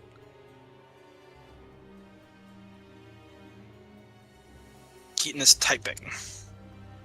Give it a minute. Right, we'll wait then. Wish I had party drama music. Tense, Yeah, per- like, yeah. Can't prep for everything though. Bro, you gotta fucking give it to the man for rolling a fucking 19 though, for perceiving me. That was so on nutty. disadvantage too. On disadvantage. Absolutely perceived. Motion That's the luck of the- detected. That's the luck of the dice. The crackhead noticed that his pipe was being taken from him. You got the Witcher 3 soundtrack on there, right? Yeah. I just shouldn't have picked up the phone. I'm back. Do you have the Wolf and the Swallow? Ooh, let me see. I might not. That isn't. Is it the Wolf and the Swallow or just Wolf and the Swallow? The Wolf and the Swallow. The Wolf. I have Eyes of the Wolf and Immarvar Imris now. Not have the Wolf. That would have been some good party drama music right there. Dang, I'll get that after this session, because surely we're going to have more party drama. Anyways. Getting back, before we get to Fenzira, we start with Persephone. Persephone, you left at a later time of the night, and a lot has happened since we've gotten to you. After leaving Prolix and returning to your own abode, let me get the map set up. In the meantime, you approach your house. It's as quiet as you remember it. Cleaner now when it was left behind, but it's been a little since you guys have been here. Spiders are quick to move back in and make a few extra cobwebs. Just stragglers from your previous interaction, though. Nothing dangerous. You hope. So you approach your house. Let me delete the tokens of all of your party members. Because for some reason everyone but you was in the house. So that's Eddie. We were the last ones to be on that map because we were checking to see if she was there last time. Alright. You arrive at your estate. What do you do? Wait for the map to load. Load quicker. What do you I didn't do? think about that, thanks. You know what your map looks like. I do. I just like it to load. But I'm gonna walk through the front door. Oh, it's loaded, fun. Gonna walk through the front door Yep. and start walking to my workshop as I grab a bottle of booze out from the bag of holding Your and house get is to horribly haunted. it. As it is. Oh, Nothing new. bruh. Quit closing the doors!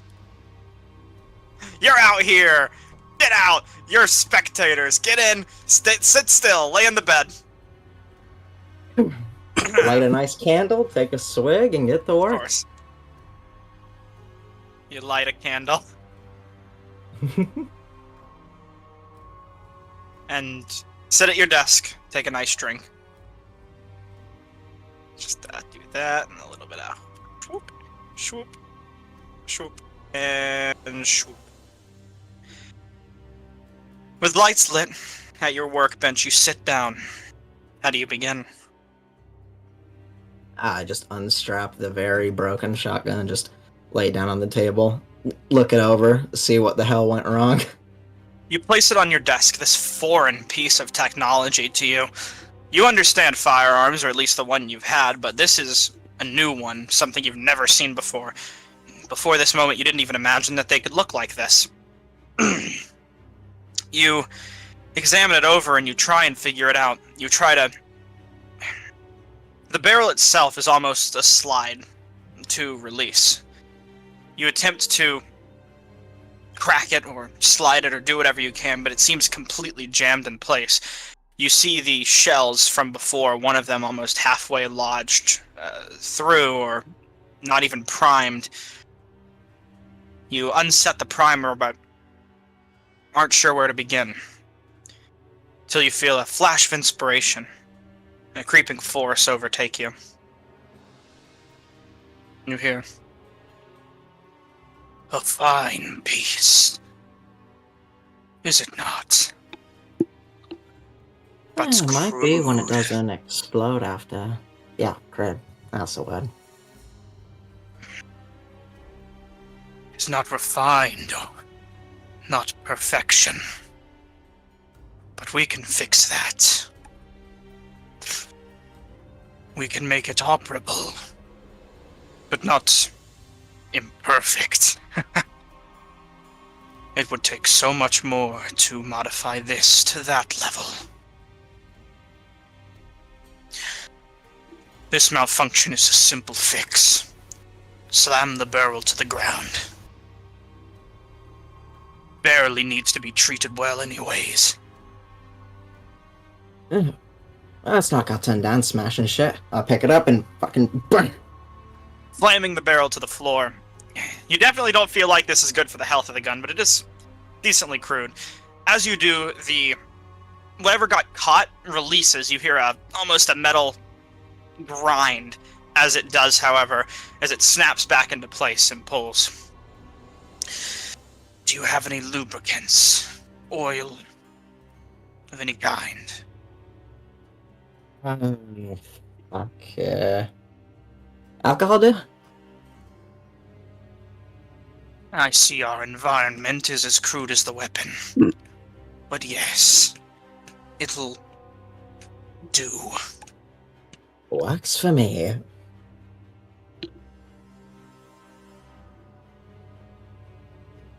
Like running water through a... You pour it in. It barely has any effect at all. As Eric said, the alcohol is not a lubricant.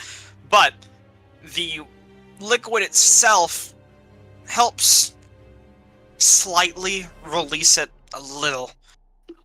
It pulls, but it requires an extra bit of force to actually snap it into place.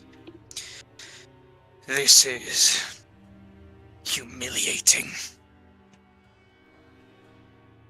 We will have to find better conditions in time. It can get better than this. As soon as you're able, find gun oil. Right, because that's just And- lying about, right? Lantern oil will suffice.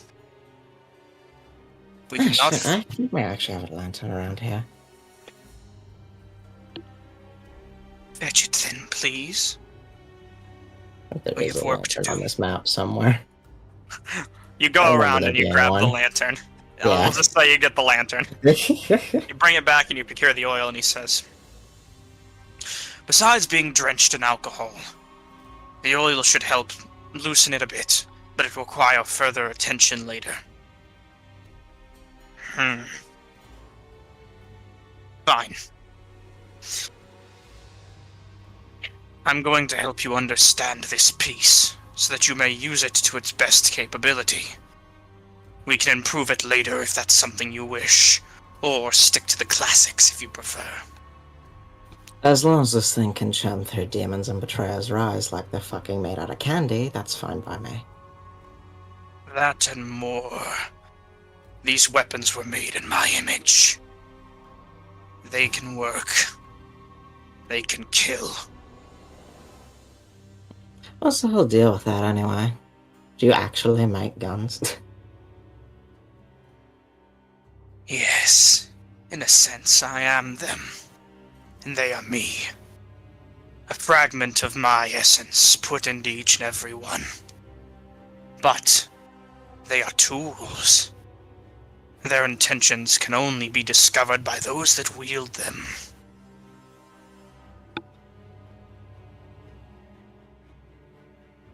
But I know each and every one's purpose before they're ever held.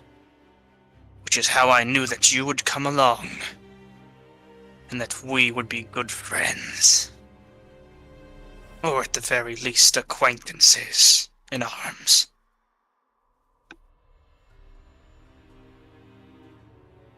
Be fucking stupid of me to turn down a helping hand after all this trouble. Besides, not the first time I've worked with some strange people. Of course. Oh, right. I don't know how I know this, but... And then I unhook the retort. Why is this thing named retort? I can tell you in time. This weapon has a Okay. deep history. One that would take too long to explain to you now. But right now we have to understand this. Here in this city, conditions are less than ideal for craftsmanship and for getting our task complete. We're going to have to find some other means in time. But we cannot achieve our goals here. That much you know. Yeah, I could never fucking forget. Oh, we're not gonna be sticking around here much longer. Once we crawl our ass out of Betrayer's Rise, fucking out of here. Of course. This weapon will guide you well through there for the time. If it breaks again, hopefully the damage I'll isn't deal with that. catastrophic. Very well. Then let's begin. And over the course of your night, before the rest of your compatriots, or at least compatriot, arrives, you and Orthax work to understand, take apart, and reassemble this weapon, lubricating proper mechanisms that require it and setting springs in the right places where they need to be. It's something that's unnatural to you, but with a guiding hand overlooking this construction, it feels much easier. Like you understand this like the back of your hand, like you're an expert working your own craft. It's empowering. It feels good. But this instruction session is brought to a quick end as, approaching your door, Fanzira, you and Galciriad will arrive around this time. To you, it is black as pitch, though you have goggles, actually. I do. Let me grab Galciriad's token here. You and him approach, and he says, So, what is this place, might I ask? The door is open. Oh, the door is open. This is Persephone's abode here in the city. Or at least her family's abode. Alright. She here?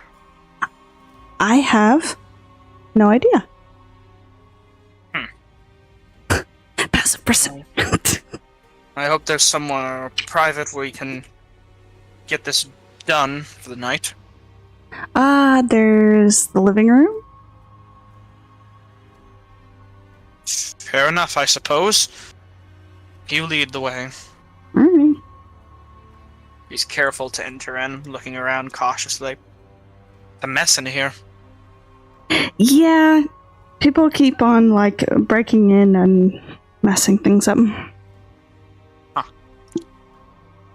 Well, suppose in that case, where should I wait? For now, until you're ready to begin. Oh.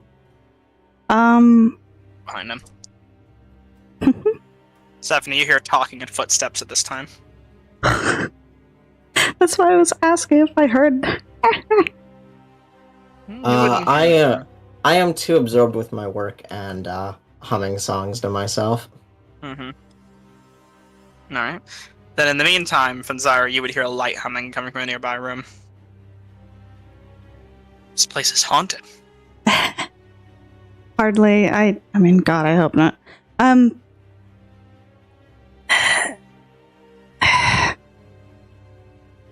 Do I recognize the humming at all? Or no? Yeah. Okay. So you recognize this Persephone? I'm gonna, knock on the barrel? Really loud. And see if it catches any attention. Or if that doesn't catch attention, then I'll have, a mage hand float and knock on the door.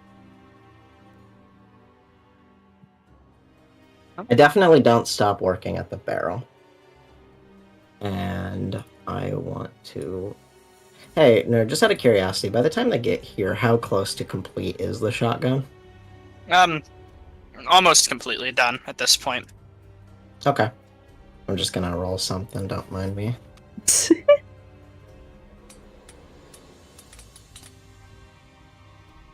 Okay. At the light knocking at the door, I grab the shotgun and spin around with finger on the trigger, but don't pull it. Just barely. Mm-hmm. Yeah, what's up? Hi! I didn't want to spook you. Hello.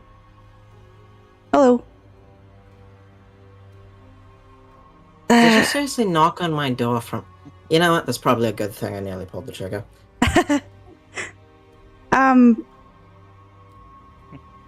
Long story. Eridonis is mad at me, and I can't really sleep Did you in bring the inn. Gal here? I did. He's gonna help me write down my spells so that I'm not up all night writing before we go into Betrayer's Rise. Don't mind me for now. I know No the problem. situation, but you'll learn in time. Yeah. Persephone's just gonna walk up to you and put your arm around you and just face away from Gal.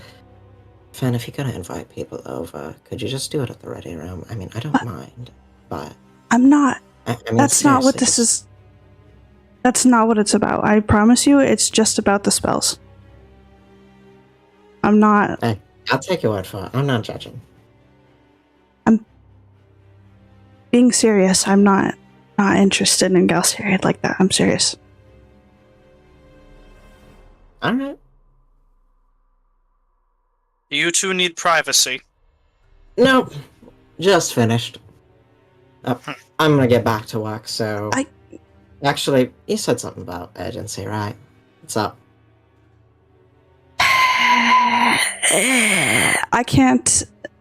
I'm not welcome to sleep at the Ready Room because my actions sort of created a chain reaction that triggered Eridonis to break a You window. can do a bar fight without me. I wish it was a bar fight. That would have been much more fun, probably. But no, So you know the staff that Eridonis had? Sure. I noticed that he was asleep, so I wrapped it in a blanket and picked it up.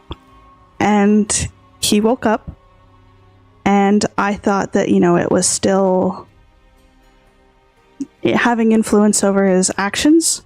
So I was very cautious with what I was doing, and he was very persistent. So I had further reason to think that it was affecting him. So I didn't have the option of going down the lift because he was holding it in place with the mage hand. So I teleported out the window onto the roof, and he proceeded to break the window and try and jump onto the roof. He didn't make it onto the roof, but in breaking the window, it alerted the others to the commotion, and essentially Ao and Eric's came outside, and we all sort of worked together to break the staff. But Eridonis is very cross with me at the moment, and I don't blame him.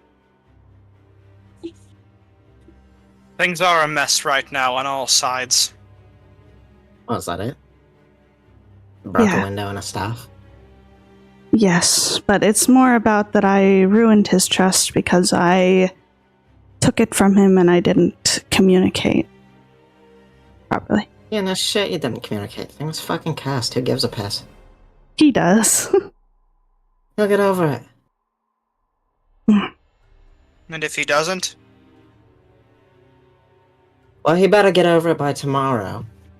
Not walking into Betrayer's Rise with whatever the fuck this is going on. I would recommend taking this as seriously as the rest of your group is. You think I'm not taking this seriously? It's our fucking lives at stake, Galsariad.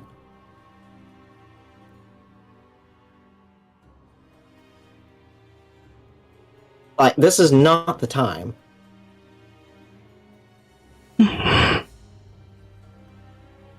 Ultimately, it's my fault that it happened.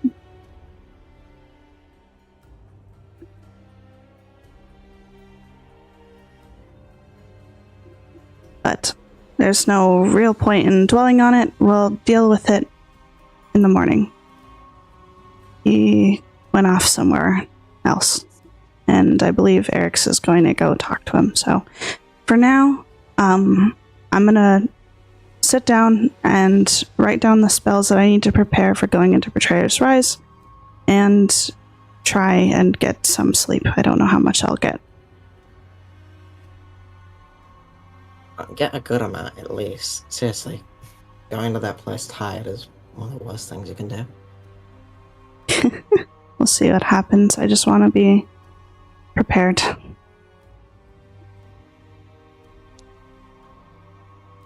Okay. Despite whatever went down there, you seem to be keeping your head on straight. So, you don't go to my book. I put on a good act, don't I? Listen, act or not, it doesn't matter, as long as you're keeping it together. I suppose you're right, but You and I can talk about it more later. I went and talked to the lady at the infirmary, and she told me that I should communicate with all of you about how I'm feeling. So, but I have things that I need to do. Yeah, both of us does like to do that.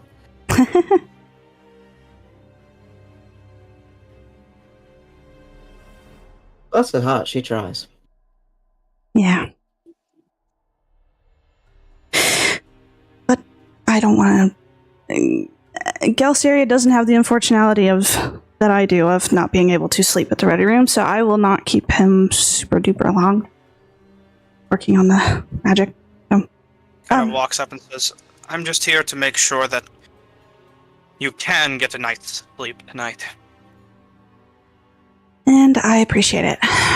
What were you doing in there? Working on your shotgunny thingy? Boom boom. Oh yeah, retribution. Is that what it's called? This thing needs to churn through demons, so it is now. Hmm. I don't know. Felt kind of right to name it. Not sure why. Well, that's a good name. Oh, and Galceria. Hmm. We don't talk very often, but I do really appreciate what you've been doing for our group. Kind of says, I understand that. I appreciate that you see that, but call it selfish, I'm more worried about my own group at the moment, more. Hey, who wouldn't be, right? But still, Fortune- when it comes down to it, Fortunately, you're I- selfless. That's rare. Fortunately, though, I trust Maggie and Dermot to take care of Aya. I don't know what's going to happen. It's a mess. It's keeping us from business just as much as it is you. What's been happening with you guys anyway? Things seem on the rocks more than usual. Just don't worry about it. You should worry about your own group, right now at least. Maybe we can talk later about this. Hey, I'm You not sh- gonna pry. Everyone has the secrets, right?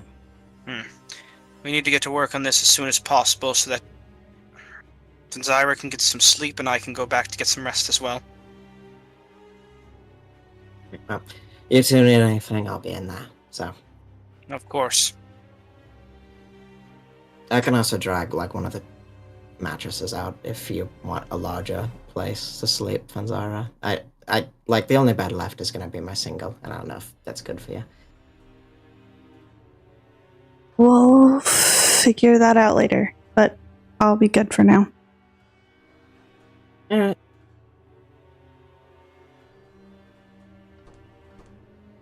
Syriad says, there's a few books in here, and I doubt any of them are arcane. Yeah. Well, let's sit down here and get started, I guess. You've got work to do. He takes a seat onto this carpet. And for the rest of the night, he will assist you with transcribing the spells into your book, as he has a accurate ledger to help him translate your book, and to write in a language you can understand, at least in an arcane sense. Oh, yeah. You'll be able to get some rest. You'll still incur the point of exhaustion since all this stuff has happened tonight, but at the very least you'll be able to sleep it all. Here. And with that, we'll get to the others, unless Persephone, you have anything else you'd like to do for the night. No, this is pretty much it before I hit bed, but, coming back in after they get settled and doing their thing, just what, they want to make an appearance? You seem to have that side covered. I'll take care of mine. That is none of my business. I won't tell.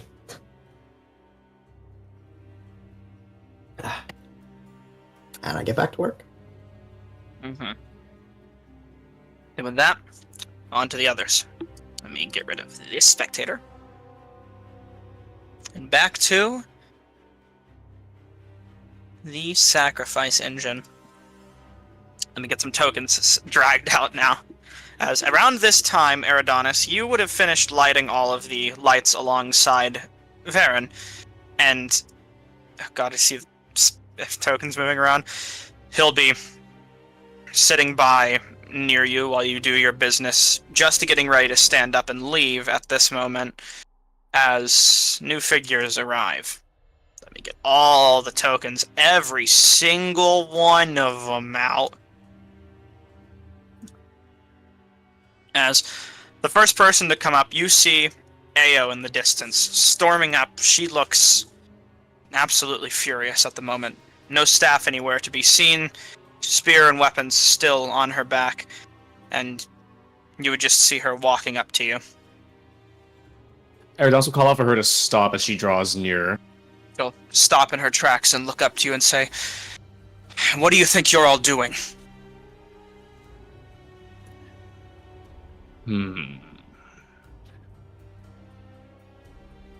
What is it You're you think acting- you are doing, coming here to me with weapons and armor?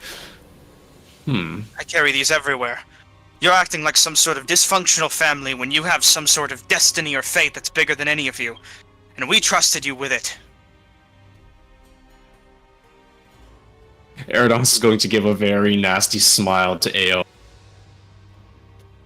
You think this is all about you? No! As a matter of fact, it appears to be all about you and your superstitions. Ao the hero, I suppose. Ao the peace-bringer. Ao the repairer of these things. Tightening her fist and slowly walking up to you. Come any closer and it will end badly between us. In a way that will end with one of us being dead.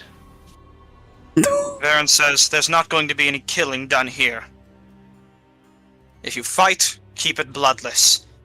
Ao says, "You're lucky I have any level restraint, seeing as you don't. Threatening to kill me already. I just arrived. You call yourself held together. You don't even know where you're going next or what you're doing. I thought we could trust you all to do this. We can barely trust you to stay together as a functioning group. Every time you've all talked to me, it's always been, we're just traveling together. Working because we have to. I don't know what gods trusted this destiny on you, but I'm questioning their judgment right now."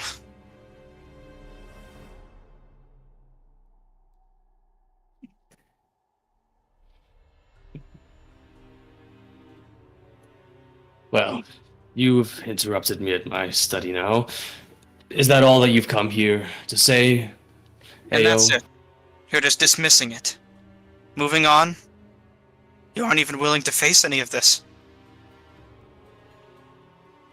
You are another person in a very long line of people that I've grown very tired of trying to shepherd me and ours around. Look towards... That's it. She steps just slightly forward. Alrighty. We are going to cast... Alright, is it a violent spell? More a show at this... More just a show of force at this point. Like he really wants to be left alone.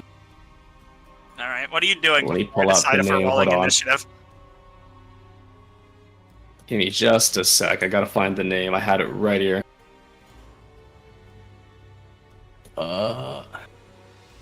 Oh, yes. He is going to pull out his newfound little focus, the gem. Perhaps this was just taking it into hand. And he is going to yell out to the stars. Come to me now, Antares. And he's going to cast a Summon Aberration.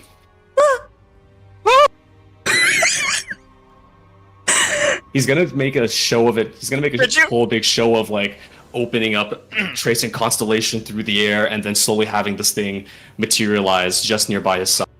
What's the name? Antares. It's going to be the... But it's going to be the, where was it? Yeah, the star spawn, but taking the shape of like a weird scorpion hybrid. All right, you have your aberration stat block right here. Unless you have an art you want to give me or show. It'll be right here for. He's gonna summon it like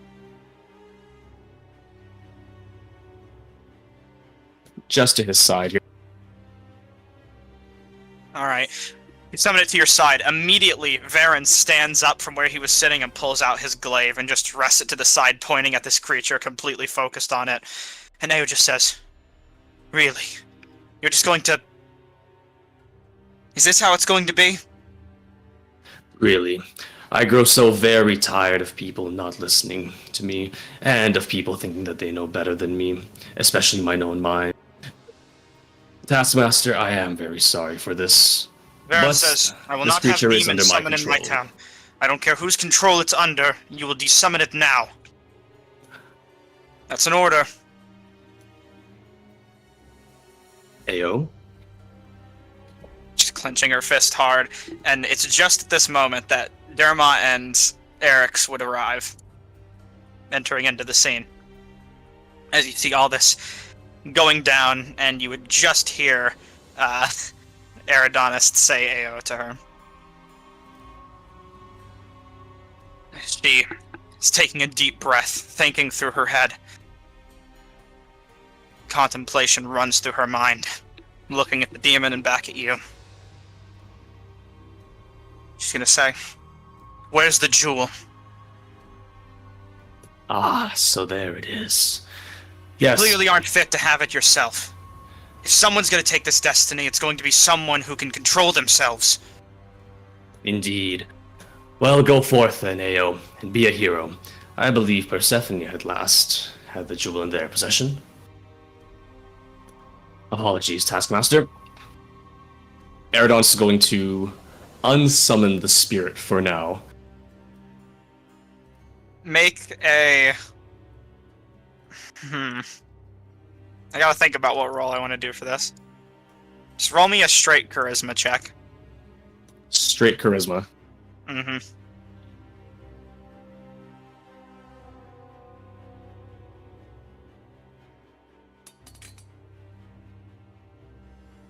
Right as you're getting ready to resummon I or am to desummon going it. to use inspiration if it's not enough. Let's see. Very well.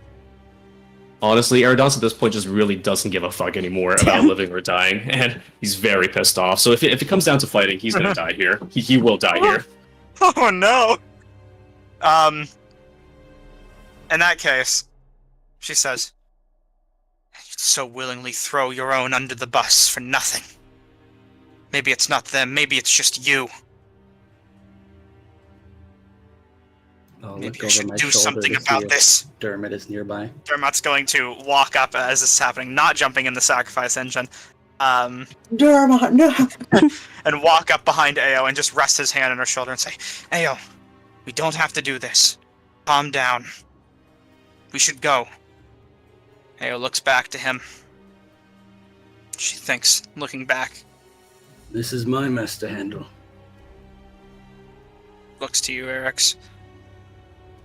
Take the deep breath, make a persuasion check with uber advantage. Just roll advantage and we'll say it's a very low DC. I want to add one more thing. Dermot told me the stress that you're under. The stress that we're all under, really.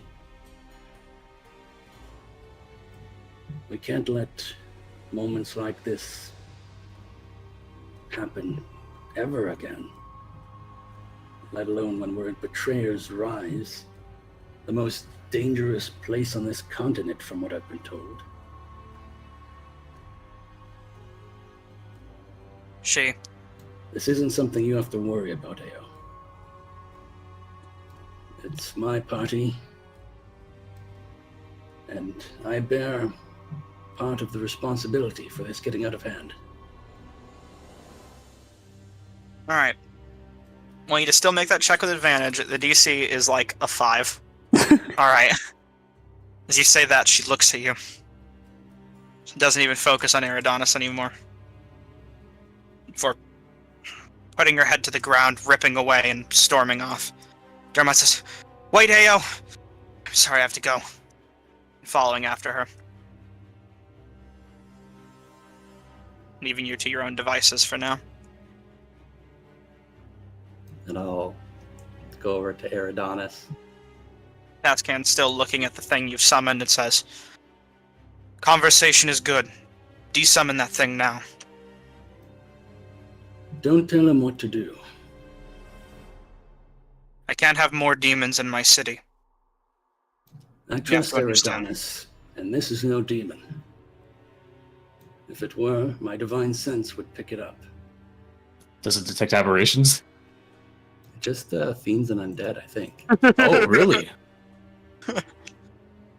Varen says, "Fine. I'll leave you to your own for now. But don't let that thing wander the streets." He's going to walk off and say, "I truly do wish all of you luck. You need it." He walks off. So, Eridonis, Oh, so, Eric's? Come. Sit here. I hope the cloud of anger hasn't blocked your view of the stars. I hope it won't either. He's going to rub his head. Why don't you show me that star map you've been working on? He's going to look at Eric's with suspicion. I'm going to smile with genuine interest.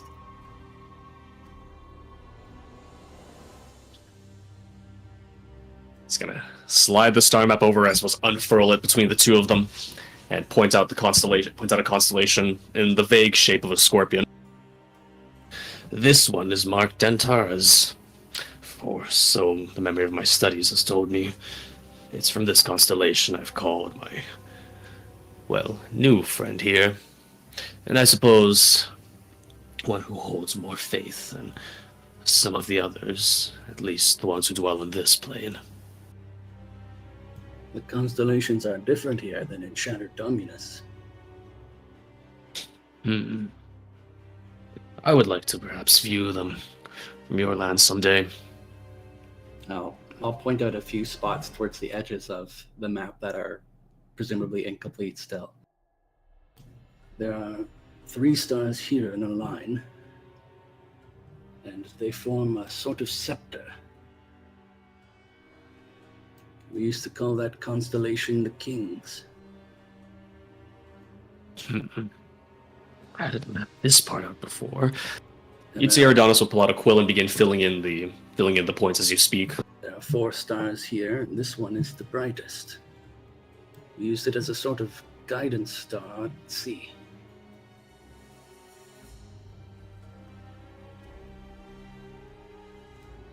And as I'll point out a couple more stars and a few of the constellations that I know. It'll be kind of obvious that Eric's doesn't know a lot about constellations and stars, but a decent amount. And sort of in between that, About what happened earlier today. Eric's, I know you quite well now. Don't try to repair what's come between us. Know this. I haven't lost sight of the greater task at hand. I will still go into the Betrayer's Rise. We do still have a mission to carry out, one that Ao seems to be more and more concerned with taking on herself, as it would seem. But she does not matter for now. It's not the greater task I care about. I know you as well as you know me. You let go of the little things just as easily as they come.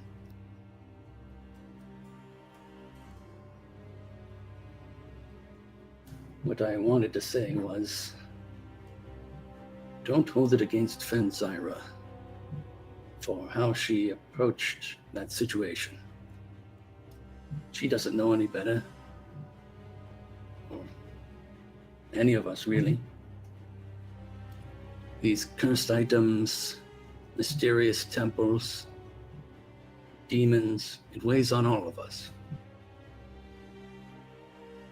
And we're all going to make mistakes sooner or later. Look at me, I can't lecture you about trust when I've broken yours just the other day.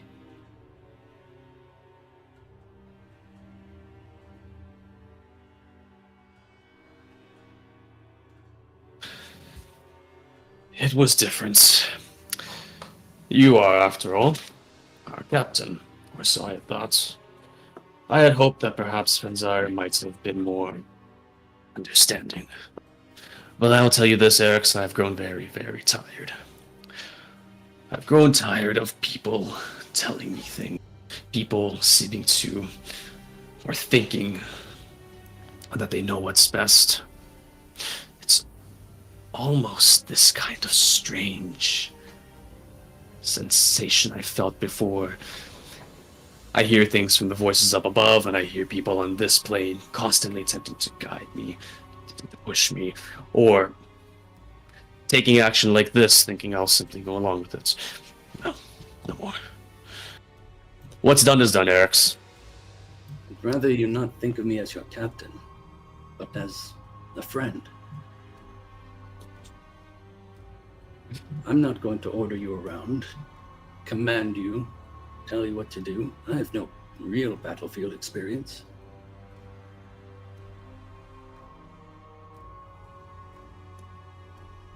Eric's. I appreciate what you're doing. But trust like this will take a while to bring back. I understand.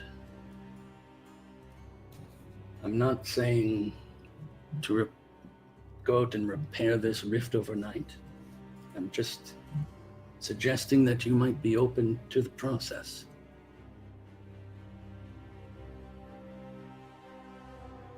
If Fenzira were to make amends.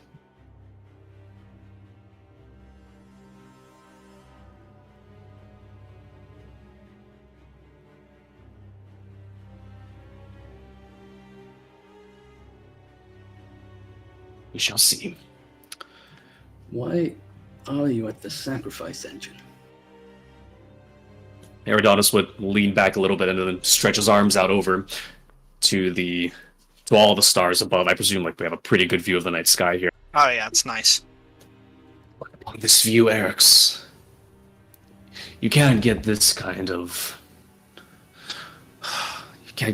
view elsewhere in the city. I'd imagine a few buildings about, perfect view, clear skies on this day too.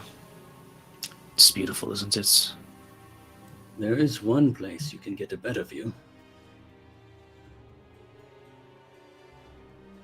I'll give him a sly smile. Where? Our friend Kin at the bar mentioned one could climb to the top of Betrayer's Rise. If you were so determined.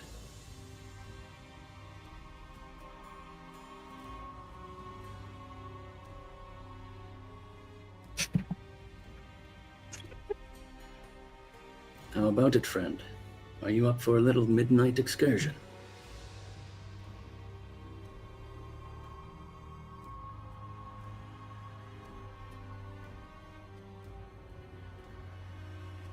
This won't prepare what's come between me and Fenzara. But I'd see a small climb.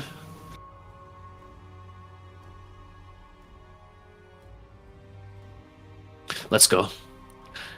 Antares, let's have you return to your home, shall we? And he's going to unsummon his aberrant spirit. As you do, it vanishes into stardust, floating off to some unknown.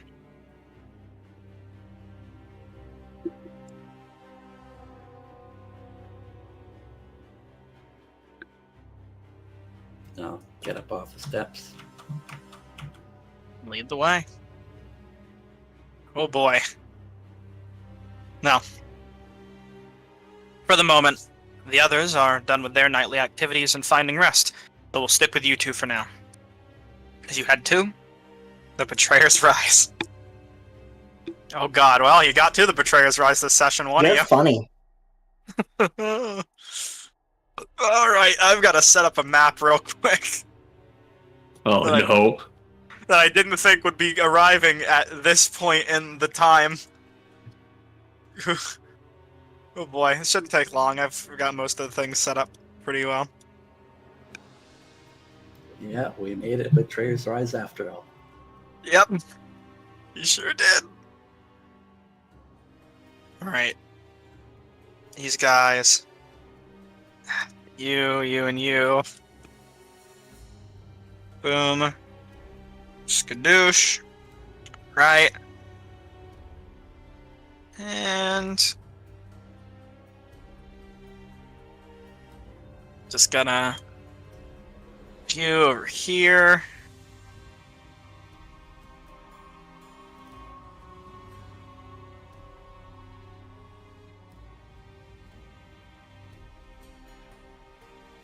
Alright. Gotta go find the monster mash. Their tokens are not easily accessible.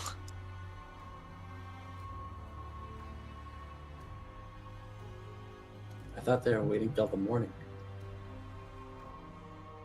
Well, wouldn't that be convenient? They got impatient and paranoid that we oversaw their plans, so they're like, "Ha!" Yep.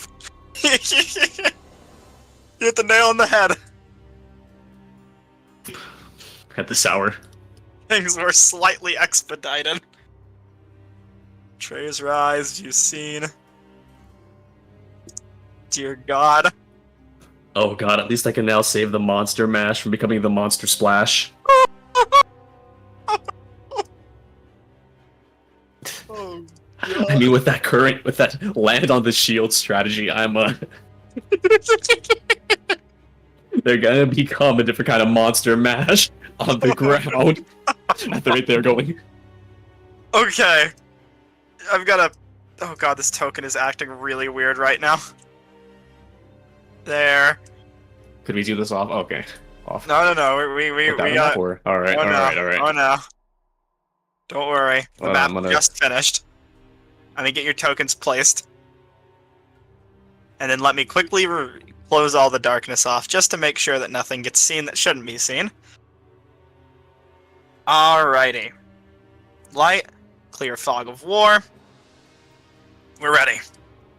As we arrive to the once again imposing Betrayer's Rise. Once everyone loads in, we'll begin.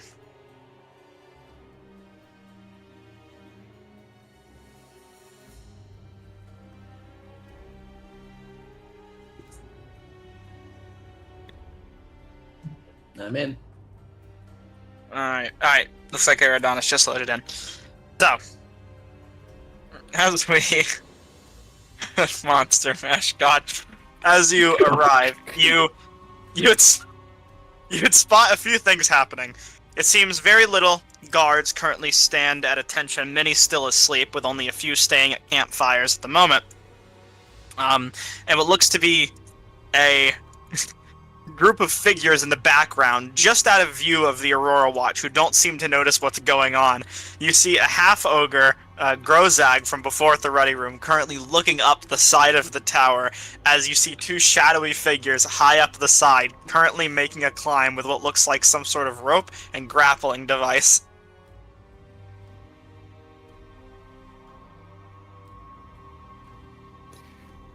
Well, Aurora Watch lock eyes onto you as you start running up. And they'll just immediately jump up and say, "Hey, what are you doing?" I guess let me go all the way back here. We're Hello? taking a look at the stars from the top of Betrayer's Rise. What? Something makes me doubt the task can permit anyone to climb the Betrayer's Rise. You know who we are? We've helped Bazazan more times than I can count. I'm aware, which is why I'm not keen on letting you go up the side of the mountain. Besides, I can't let you unless the task hand allows it. How dangerous can it be? Incredibly, you could Well, die a horrible fall. We're headed into the Rise tomorrow. Isn't that worse? Could you at least wait?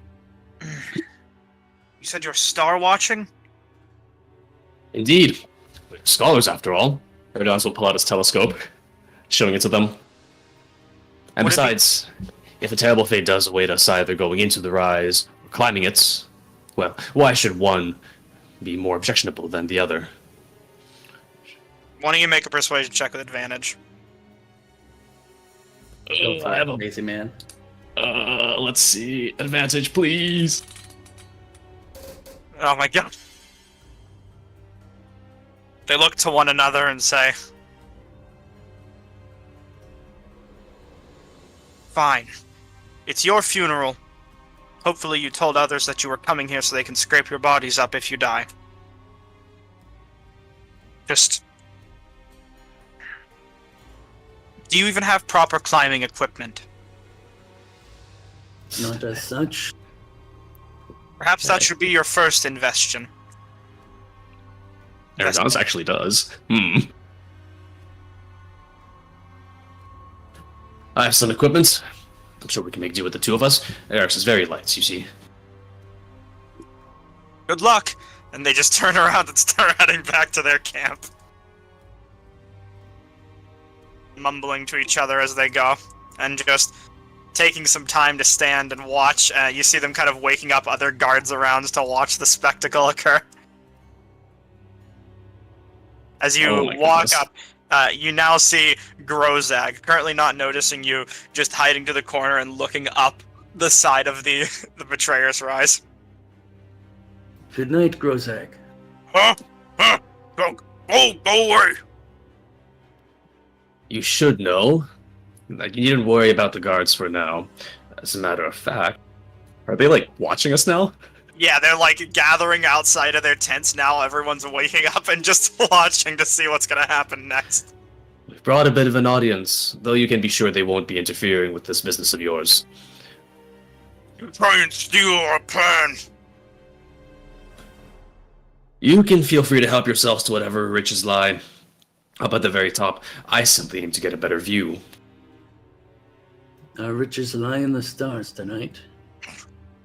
Kind of looks up and says, "Ken, people here." Ken looks down and shouts, "You all again? Didn't we tell you to stay away?" You can either let us pursue our own climb up here, or you can get down and do all that hard progress. See, does it look like they've been struggling to climb up the side of this tower? Yeah, a bit. Do you really wish to undo all of the good progress you've made just to come down here and give me a talking to? Snag, I'll keep climbing. Go sort them out. Snag says, "I told you this was gonna happen. I knew it was gonna happen." And you watch him pull out a massive shield from his back and Oh no. take a dive off of the Betrayer's Rise. Oh no. Poor Snag's gonna pancake himself. No, not if I have anything to say about it. Are you gonna are you gonna stop Snag from his inevitable demise? Oh, I'm really wondering, because if he kills himself, these guys are going to trust us more, but also I don't want him to... Can I try to catch Snag? Eridus will cast Featherfall, but he's like... Okay, if he becomes apparent to Snag this might be a bad idea, he's going to cast Featherfall like at decent height, but if he's going to just go all the way, he's going to cast him when he's like 1 foot off the ground. Snag has absolutely no sense that this is going to go wrong until the impact occurs. So... Oh my god. He is completely confident in this plan functioning as he expects it to. As he falls to the ground, you're "Wah!" And then you see him land. You stop him right before he lands and he slow falls, making it almost an impact sending dust flying in every direction around him as the shield hits the ground, and then Grozak says, "Amazing plan! Worked just as intended." Snag says, "Of course, that's not what's important. Go away!" As he kind of snaps at you both. Holding his shield up now. Has the shield taken any damage at all from the fall? You stopped it with Featherfall, right? Oh, I stopped. Does You it said also you- go for equipment? Oh, it covers, I think. It covers equipment as well. Ah, yeah, true. It's just him and Yeah. everything he's carrying, I imagine. That won't be happening a second time if you choose to take a dive off again. And I guarantee you, if you jump off an even higher height, say from the top of the rise, you're gonna come away with a lot more than just a little bit of dust on your clothes, Snag. Shield stopped the fall. No. Magic stopped we the don't take fall. the risk. There's no magic. I don't think you're going to win this argument, Eridanis. Huh? Snag Grozak, what if we gave you a contract that said you get to keep 100% of all riches you find at the top of this rise? Snag says, "Or you come back when we're done." You know contracts are binding in this realm and every other. What's a contract? Grozak says, toilet paper. Surely Kin has heard of contracts. You're a wise and capable leader. Ken shouts down, "Of course! They're completely I don't want- unbreakable. Make a deception check. If Eridanis wants to assist you, he can say some words. I'll assist you, I'll just say. And as Erixa said, they are unbreakable. So, of course, you could stand to not only make a hefty profit, but also have some onlookers to spread the word about these amazing climbers and their great skill. And I'm sure you'll pick up other more lucrative dealings once you're done. You can come down as rich men, and then become even richer afterwards when folk from all around the world seek out your help and your expertise. You may make it with advantage. A monster match. Greatest adventurers to ever live. He says, "I'll contract binding forever." It's very simple. All you have to do is cross your heart and shake my pinky. And magic? The strongest magic. He says, "Snag, your magic. Is that magic?" Snag says, Yeah, that sounds right. Fine, he says. "Coming down!"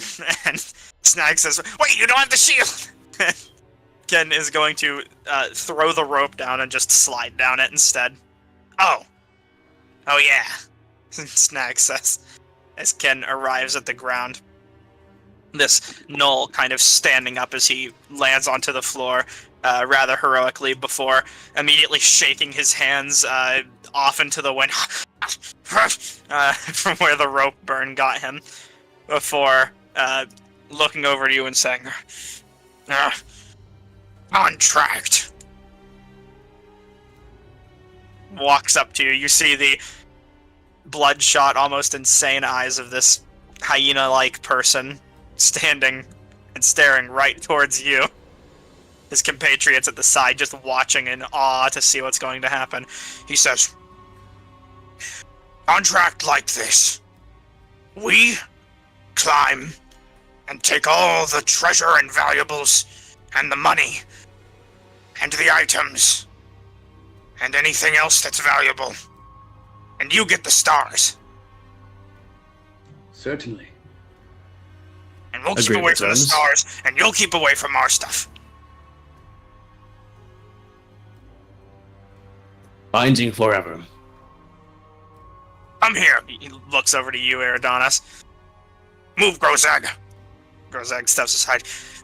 "You put your pinky in too." He's gonna do so.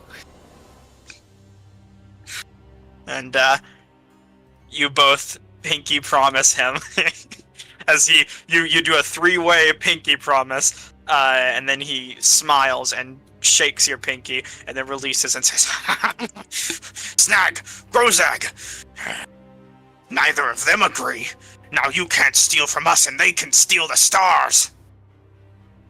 Idiots! If it's possible, while they're pinky promising, Eridanos would use thaumaturgy to like have like a little tremor occur between him and Kin and Eric's to like really sell it that we're really doing something magical here. You do that, and after that event occurs, he still says what he said. Says, don't matter anymore, though. You're free to use the rope, but only after me and Snag get up. Lead the way. After you. Grozak, if they try and pull the rope, get them. Grozak says, of course. And the two of them are going to begin their ascent once more as you watch them start to climb. And, oh boy.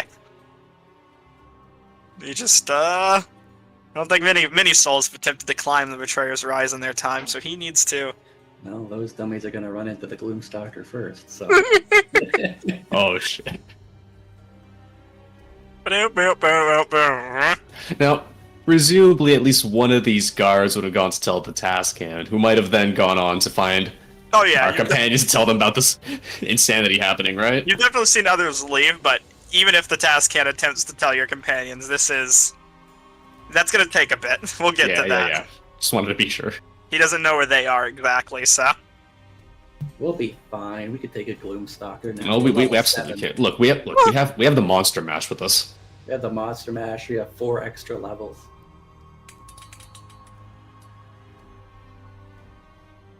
God. Can I use the help action on Kin by just giving him a little push from behind? But I also use guidance to give them extra strength, or I suppose in this case dexterity in their movements. Sure. I'll let Ken reroll. And then with guidance, that's not bad. 14. And then Snag seems to be doing it decently fine. Ken himself seems to struggle at first, but you catch him as he says, I don't need you, and starts kicking a bit, but eventually just kind of lets it happen. And your magic guides him up the rope. And the both of them eventually make it back to the balcony where they shout at you from before and they say, come up now!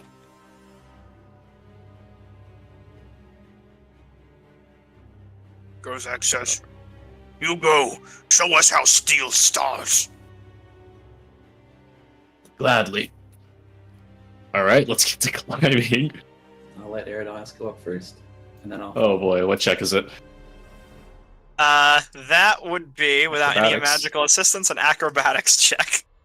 Oh, magical assistance. Let's see. I don't got shit. Let's do this.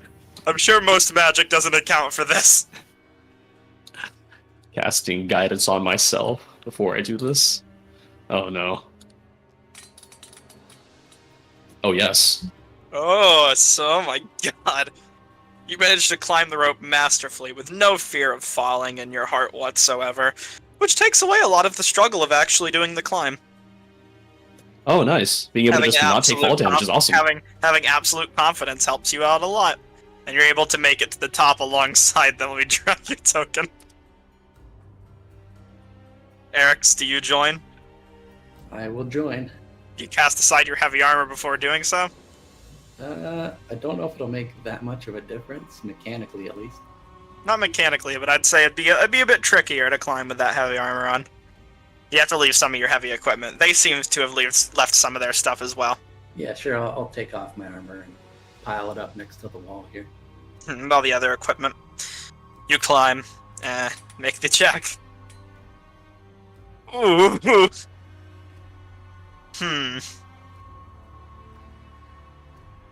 Eric's. You would make it, I'd say about 15 feet up before you fell. And will land on your back. And Grozag will not try and catch you whatsoever. You will take, just round up a little here, 8 points of bludgeoning damage as you land flat onto the ground on the hard gravel. Eric's! Thanks for the catch, Grozak. Grozak says, don't mention it. I'll get up and I'll try to climb again. Should have used your shield. Might be a little easier to climb with 2 hands. Maybe. You can do it while you're falling. And you, just to see the other side of the chat. Chat's got me fucked up this game. Go ahead and make it again. This time you make it a tiny bit higher before falling again. I'd say this time you slide down more than just an immediate fall, so you take less. Is there any way Erdonis can help from up there? And you cast Featherfall from 90 feet? Oh, absolutely. Wait, 90 feet? Fuck, no, 60 feet. I thought that's the case, yeah. You take 3 points of bludgeoning damage, you can try again if you'd like. You'll roll it eventually, I'm sure. Let's see if I have anything else I can try. It's 90 feet up? Mm-hmm. Gozag says, I could throw you. I think I have a better idea. Shoot yourself. And with that,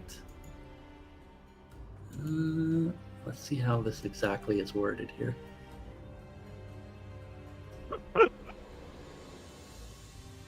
Whoever said fall damage isn't a thing to fear in D&D. Putting all your talents to use.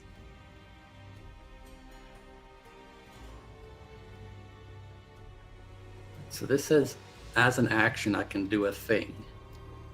If I ready that action to do it when I'm falling, would that be applicable?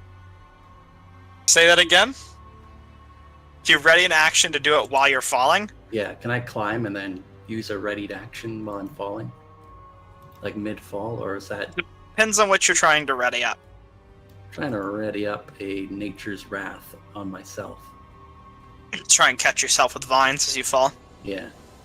I would say you can do that, but it would require a check when the time comes. It would be, like, by default, it'd say you gotta... Technically, I'd have to fail a strength or dexterity save to get restrained. Yeah, well, I'm just gonna make it like a check with your spellcasting modifier or something like that to see if you can catch yourself with your magic. I'm gonna climb one more time here. Masterfully, you make it up with the rest of them. As you arrive, they all say, "This should be good for stars." You're on a little balcony. They say, "We make the rest of the climb from here. We aren't at the top yet. If you want to keep looking, you can, or you can join us." If I'll look up and see how much further up is it. It would be another 90 feet. To the top? Probably not the top. There's a bit more of a climb, but to the point where it doesn't become just like the Eiffel Tower of just being an absolute point, like a spike in the air. The only area where they would be able to stand would be about 90 feet up extra. So nothing. And then otherwise it would just be a straight climb for hundreds of feet, which these Yeah. guys I presume are undertaking. Yeah, Oh, they're just we'll trying to a little go where any loot might be. bit. Eridanos will turn to Eric's. Eric, I suspect this is not high enough for us to pluck the stars out of the sky just yet. Wouldn't you agree? Certainly. We'll go higher. Wall You is lead. pretty far. I'll gesture to Kin and Snag to go up first. They say, "We're on it. Snag, get the shield ready." Snag says, "On it." And Snag He's is going about to to die. climb up first. Snag will lead the way.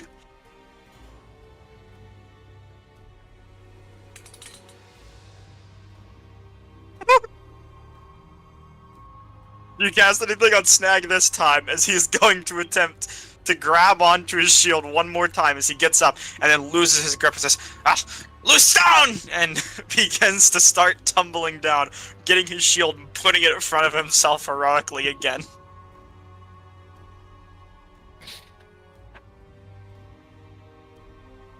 I'm gonna do it again. You're at a contemplation that goes into not watching him splatter himself. I'm gonna cast Featherfall again. You're giving this man too much confidence in his shield. Don't worry, it'll be way funnier when he jumps off the top of Betrayer's Rise. As he lands on the ground again. Eventually you'll be able to make it back up without taking any damage, as Featherfall lasts for like a minute. And then he'll say, "All right, again." And looks at his shield, making sure it doesn't have any cracks in it. "Good, we're still fine."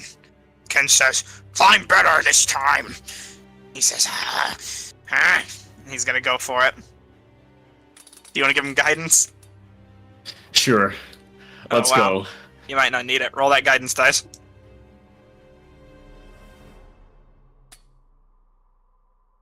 Masterfully, Snag manages to make it the extra distance. Hold on a second. Yep. And 180. Getting to a much higher point where he can see down on everything. And Ken says, "All right, toss the rope." And you see Snag it onto a sturdy perch, this grappling hook that they have, this device, before Ken will begin to approach himself. Securing this into the rope somewhere down here as well to make things easier. And Ken begins to climb.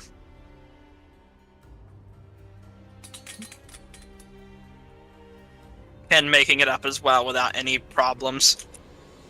Who will go next? Guess I'll go next.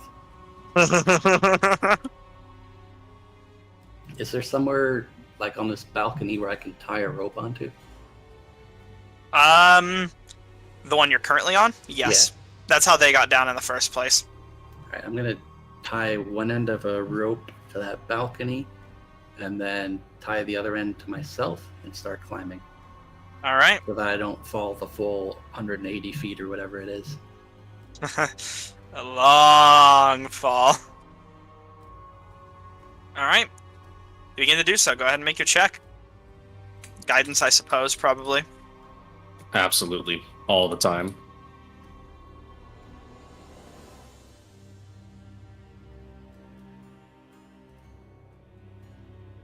A 15 plus 18 is more than enough to get to the top as you meet with Ken and Snag. Eridonis. Let's go.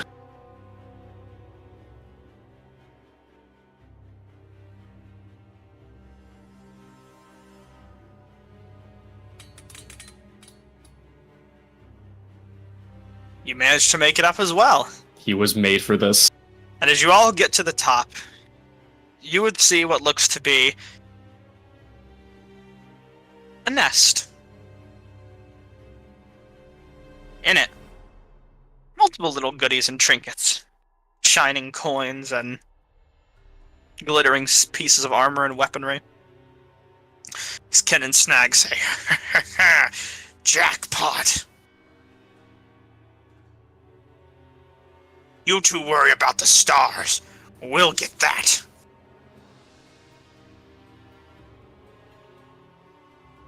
They're going to approach towards the Can I nest. tell what kind of nest this is? Does this look like it belongs to a bird or... Make a nature check. Almost a 20. Going to get guidance given, Eridonis? Yes, please.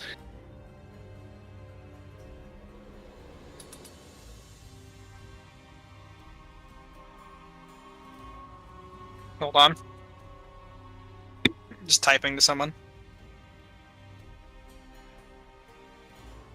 Typing to someone during RD&D? It is one of the players of this session. It is Eridonis. I'm snitching. I'm snitching. All right, let's see it. The nature Now check. Eridonis pushes Eric's off the cliff. Alright. Nature check. If you want to make one of your own. Let's try.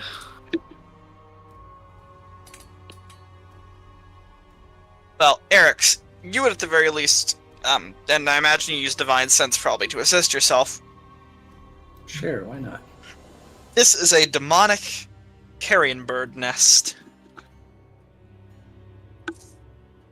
Alright, I will warn them because I'm a good person. And I'll say, Snag Kin, be warned, those shiny things are in the nest of a demonic carrion bird. Be ready to defend yourselves.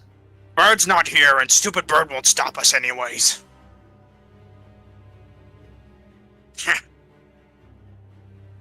And they're going to approach it. As they do, let us see if they can succeed at getting this nice and stealthily. Let's see, which one of them is stealthier between the two? Important, natural one. Well,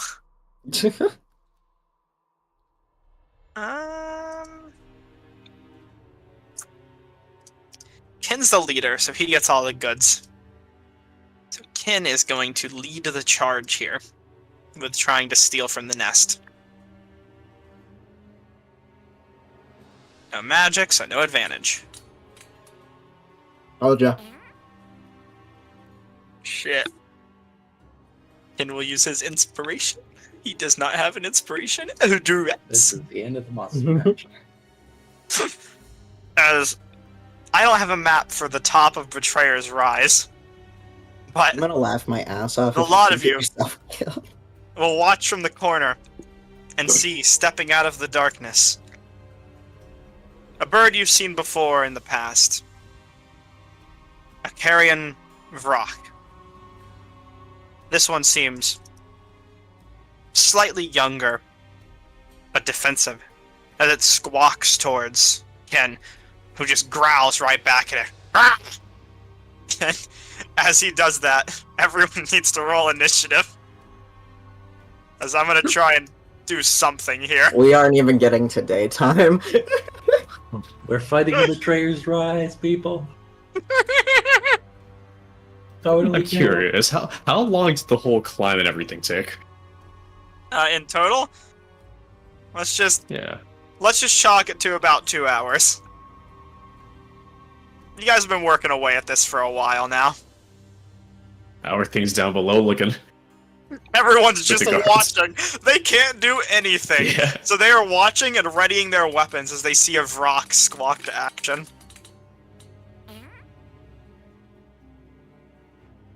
I heard a natural one from someone. That's a great sign. This will be our battle map for now.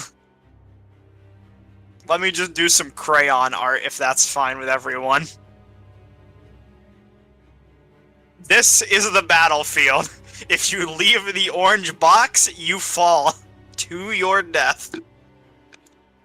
Treat it as such. I mean, know it's not- 180 feet's only 18d6, so Only. only 18d6, you know. Is this Rocks. square considered in or out of the box? This is out. That's out. Your ruler is. That's in. That's in. Yep. If the majority of your token is outside of the box, sayonara. Kiss your ass goodbye. Initiative begins. Let me just put the rock at 180 feet. As Snag is going to quickly rush forward and attack the rock. I suppose Ken would have been next to it as well when the battle starts. Snag is... Let me get some battle music going here for this epic combat. Jesus, what do I... Before we get into this combat, I just want to say I would have untied my rope about halfway up Understood. because it's only 50 feet. So Yeah, you release yourself. Hunt or be hunted. As combat begins, Snag is going to attack with his spear. And I just gotta check his other abilities.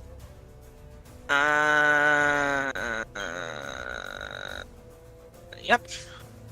He has pack tactics, so he is going to utilize that to gain advantage on this attack. And he is a red kobold, so he is resistant to fire damage. Alright. That hits the rock. It's not versatile because he is using his shield, so he is going to make a stab. For a total of 2 points of damage. Vrock is resistant to non-magical damage, so it takes 1 point of damage. And then Snag makes a second attack, because he gets 2 spear attacks, because he's cool like that. In which he hits again. Rolling for damage. Snag deals 3 points of damage. And that is the end of Snag's turn.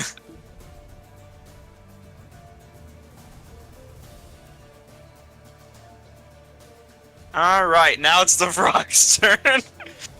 Oh no. Oh god. The Vrock is going to begin its turn with the following ability. Gotta look at some stuff here. There's a lot that I wasn't prepared for, if you can believe it.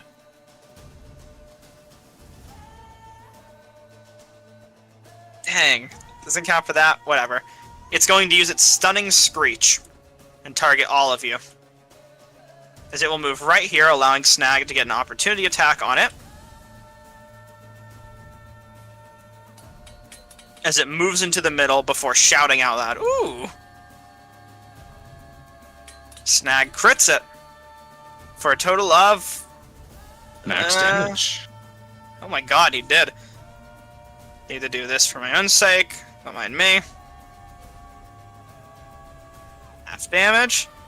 6 points of damage. And that is going to lead into the Rock's turn. Target, target, target, target. Stunning Screech. All of you need to make a Constitution saving throw. Well, I think I get a bonus Adonis from Eric's. is within 10 feet of me. What's the bonus? It should be a +3. Oh boy, yeah, that's a thing. And I should also get a bonus from Eric's. Yeah. I gotta actually set that up after the session. I forgot to last session, admittedly. Ken and Snag are both stunned. Constitution saving throw. You aren't stunned. Eridonis, is that with the bonus? Yes. 2, 1, 3, yes. Alright, so you are stunned. Go ahead and mark yourself as stunned. I'm gonna do it to the rest of them.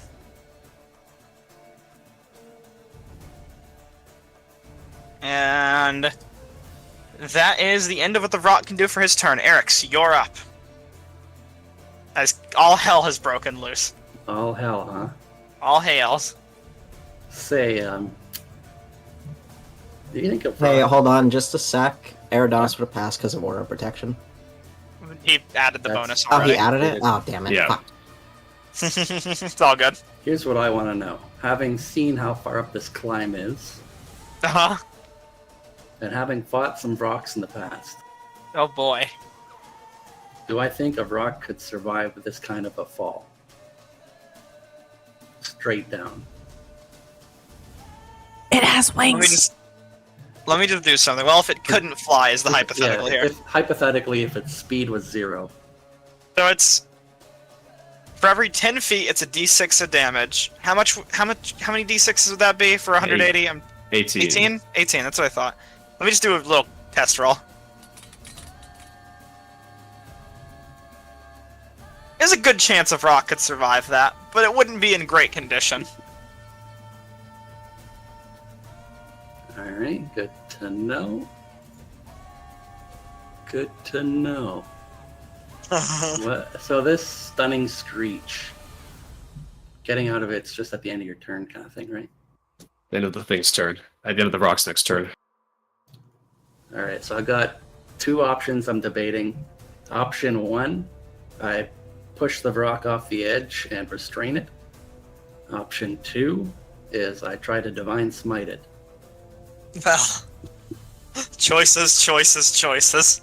Good old Divine Smite. Never fails me.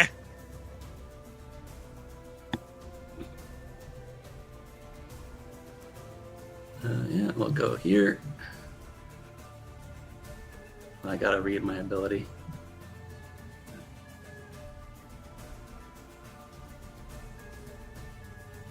Next time, the target must succeed a strength saving throw or be restrained. Alright, I'm going to try to shove the rock. Okay. In what way are you going to do it? Straight towards the edge. Oh, golly. And I believe you can push him 10 feet if he fails. Athletics. I think it's 5 for the shove action. Or 5, yeah, that's what it is, my bad. Alright, you shove him 5 feet. Alright, and I will... It kind of flaps its wing back as you try and get close to it, and I say you swing at it, and it like jumps back a bit in reaction. Eric's, if you're able No to just, opportunity attack. if you're able to keep this thing pinned, just like right here where it is, Screeching at you. or if you can push it close to the edge, I also have repelling blast. That's what I'm thinking. Yeah. I've got a plan. I'm gonna use my bonus action. Oh boy. Snaring strike. Yes, sir. Alright. Let's see if this thing succeeds. This is So I a gotta- magical effect? I have to hit it with a weapon attack. Ah, This is like your classic smite spells. I see, okay. So here goes a weapon attack. Oh, is this a spell? Okay, I thought this was a or a feature, a channel feature. Yeah, so the next time I hit him with a weapon attack before the spell ends, so I just hit. Alright. A writhing mass of thorny vines, blah blah blah, must succeed on a strength saving throw or be restrained. Oh, A large or larger creature has advantage on the saving throw. okay. So it's large. Has advantage. And it also has advantage because of magic resistance, but that doesn't matter. Alright, so it'll have advantage. Go ahead and roll damage, I guess. So it's got to do the strength save. No, you have to roll damage first. No, just when I hit. Okay. So it will go ahead and do that. Ooh, Oh, Pog. Oh, 1 and a 2. It is restrained. Alright. While and- restrained by this spell, it'll take 1d6 piercing damage at the start of each of its turns. And then the creature that's restrained by the vines, or one that can touch it, can use its action to make another strength check against a spell save DC. So basically, use this action to make a strength check, not a saving throw, and it can break free. Okay, so he's gonna have to use his action to do anything. Yeah. As vines grow from the nearby roof side, coming from Also- so God I'm not- knows where. I'm not wearing my splint armor or shield right now. I left those at the bottom. Good to know, good to know. So I can attack with versatile damage. You sure can. 14 points of slashing damage, not bad. And I will hit him with a divine smite. Oh, on top of that. Yeah. That's a free thing, I'm assuming? Yeah, when you hit Alright, a creature. Is chilling, we this chilling. a fiend or undead? Yes. It's a fiend. Alright, let me figure out how to do this. Features. Divine smite. Damage. Divine smite. The gods are with you. 13 points of radiant damage. Whew! Alright, that's me. Golly! Eridonis, you are stunned. wowee. Kin is also equally stunned. Snag is stunned, but I need to check Snag.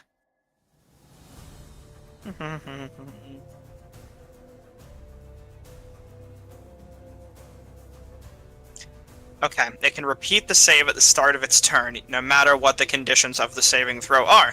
Cool, Snag is going to try and repeat the saving throw right now. Using Heart of the Dragon. And let me go ahead and roll for it. I believe this was a DC 14 Constitution saving throw. Do you consider Snag an ally, and is he within range of you? He's not within range. Okay. Well, do you consider him an ally anyways, I guess, out of curiosity? Yeah. Alright.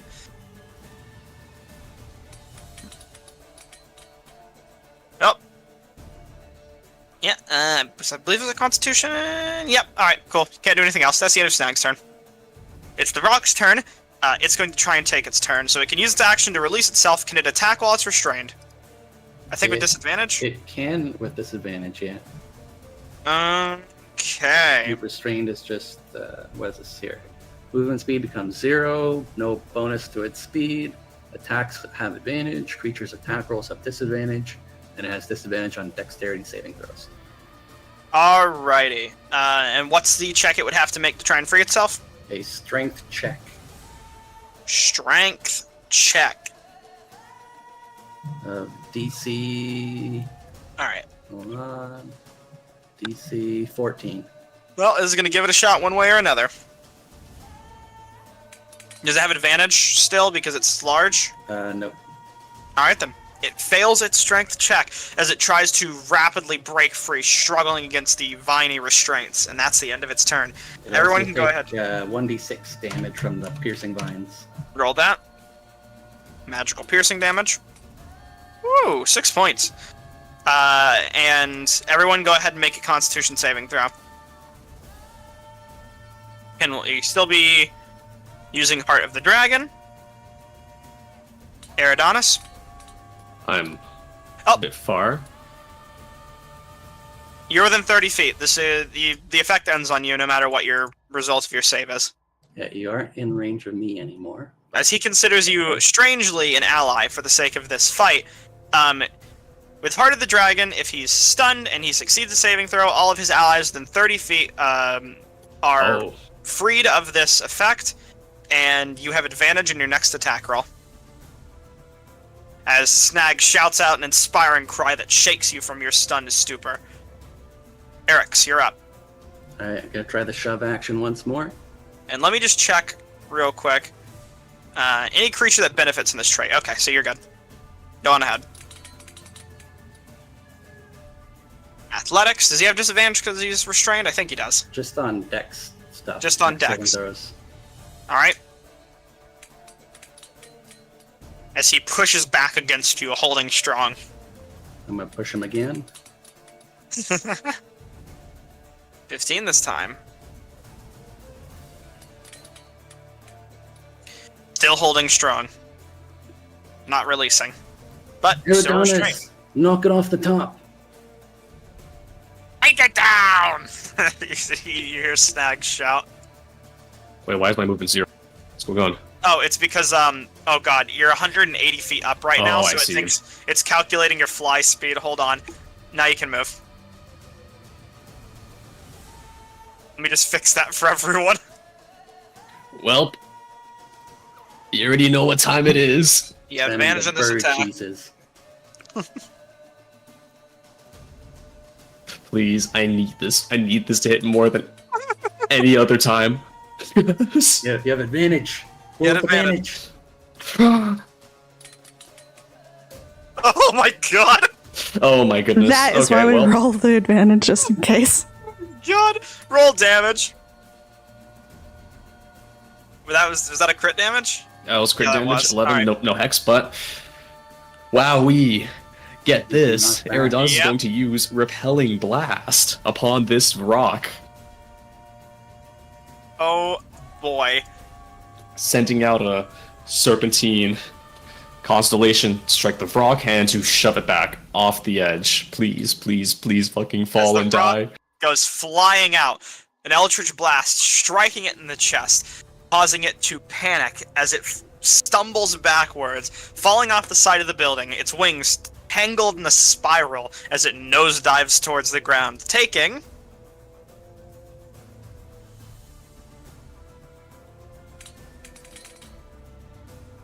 64 points of damage. The Vrock handedly defeated. And your group, the victors, another day.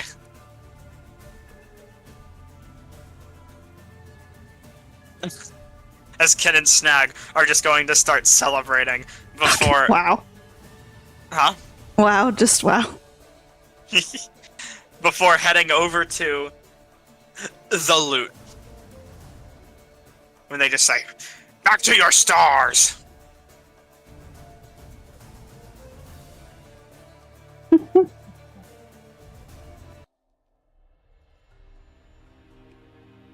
Well, with that problem dealt with, I suppose we have a few moments to gaze the stars. They jump in the nest and start picking through. Eridonis is going to bring down his pack, pulling out his satchel, and pulling out the telescope. I suppose there is like an edge to this sort of balcony that we can set up on, right? Yes, easily. It's an elaborate-looking balcony. Yeah. He's going to prepare to take out his telescope, but as he looks up, he's going to be. You would see Eridanus suddenly become like stunned almost, in awe at the view here. And given how high up we are, I think we probably have a view over the rest of the city, I'd imagine. Oh yeah, easily. This is the best view you've ever seen. At least of Xhorhas.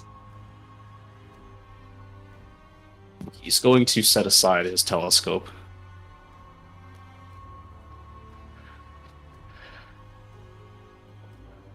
Jax. Look over there. I've never imagined how beautiful Bazuzan could look from here.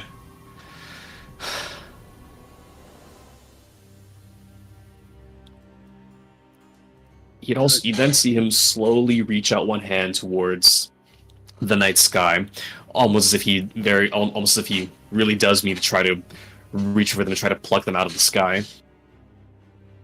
Feels so close. Perspective changes everything, my friend.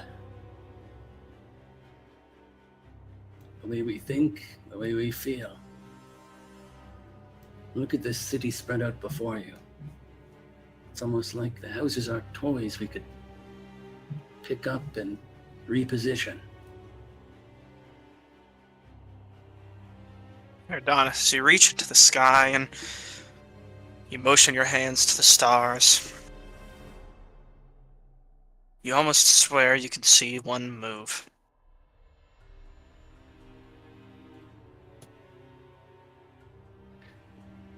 Eridanus would withdraw his hand from the stars. For your end, Eric, Eridanus looks like he is unmoving and stunned in shocked silence.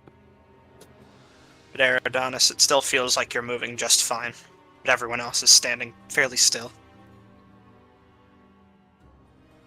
The air here even feels different. You would then see Eridanus very slowly bring his hand down and push some of his hair aside, just slicking it back. Then you would see him very slowly reach towards the other side of his face, the side that's covered by that broken mask, which he's very stubbornly refused to take off in all the time you've met him. I think I'd like to feel this wind on my face.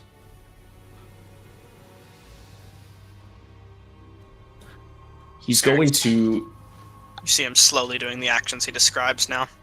He's going to slowly take off the other half of the mask and then toss it off just to the side, letting it clatter against the stone balcony.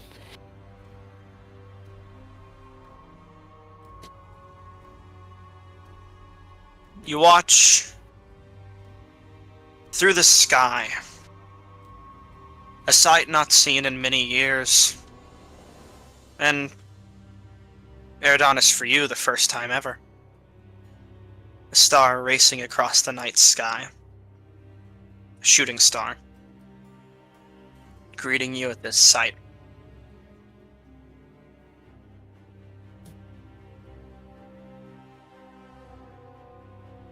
Such times are these. You then see Eridanus wince a little bit as the star, I suppose, kind of shoots across the night sky. I'm guessing it'll cast a bit of a glow upon the balcony here. Just a small one. A flash. Eridanus, your orb that you've been carrying around the whole time lights up. Brighter than you've seen it before. A shooting star. Make a wish. Just one. Paradisical wish. Eridanus would hold the orb tight to his chest, and he would let it glow. And as he lets the orb glow, you would see Eric's, from the side of his face that was covered by the mask. With the glow now illuminating his face, you would see that the part which was covered up by the mask, it's all covered in horrible scar tissue. You see he still does have his eye, but it's just surrounded by a mess of basically just exposed sinew that's been scarified, and some of it still looks to be a little bit wet, as if the mask was almost a part of his face that he just removed.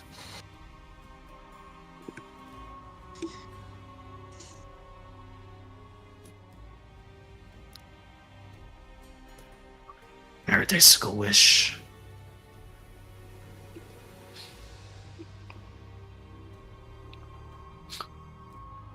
At length, Eridanus would eventually give a sigh and look back up towards the night sky.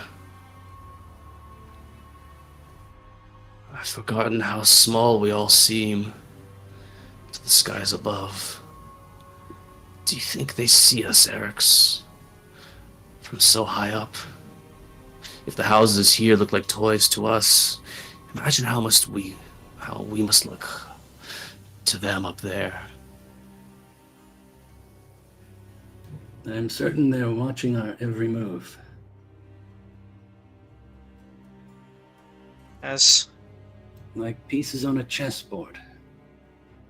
They're enthralled with the outcome of this grand game. And I'll put a reassuring hand on Eridanus' shoulder. I really need to get some rest. Enjoy your stars, friend. As you say that, you hear what sounds like clanging of metal behind you. You turn around and you see Ken, hands just filled with armor, weapons, and a sack of gold. Just kind of look up and say, Man, you're doing a good job at stealing the stars. It looks like that one's getting closer. As, looking back up, the shooting star racing across the sky, you make this observation and notice that one of the stars, the one moving, seems to be moving towards. It's only now you realize it's perhaps not a star exactly. As surely whatever was left of this world would have been consumed in fire by now. But in the distance, you see a massive plume of smoke as this star crashes into the ground somewhere in the wastes, sending a shockwave of dust throughout the land as far as you can see. A slight tremor is felt a minute after it hits. Nothing intense, but unsettling. A stolen star. Do you think anyone else noticed that? Probably, but it seems like you missed.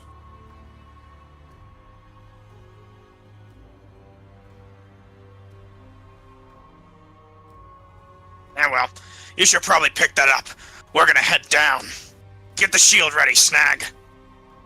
Snag says, Of course. We should also head back, Eric's. Thank you for what you've done.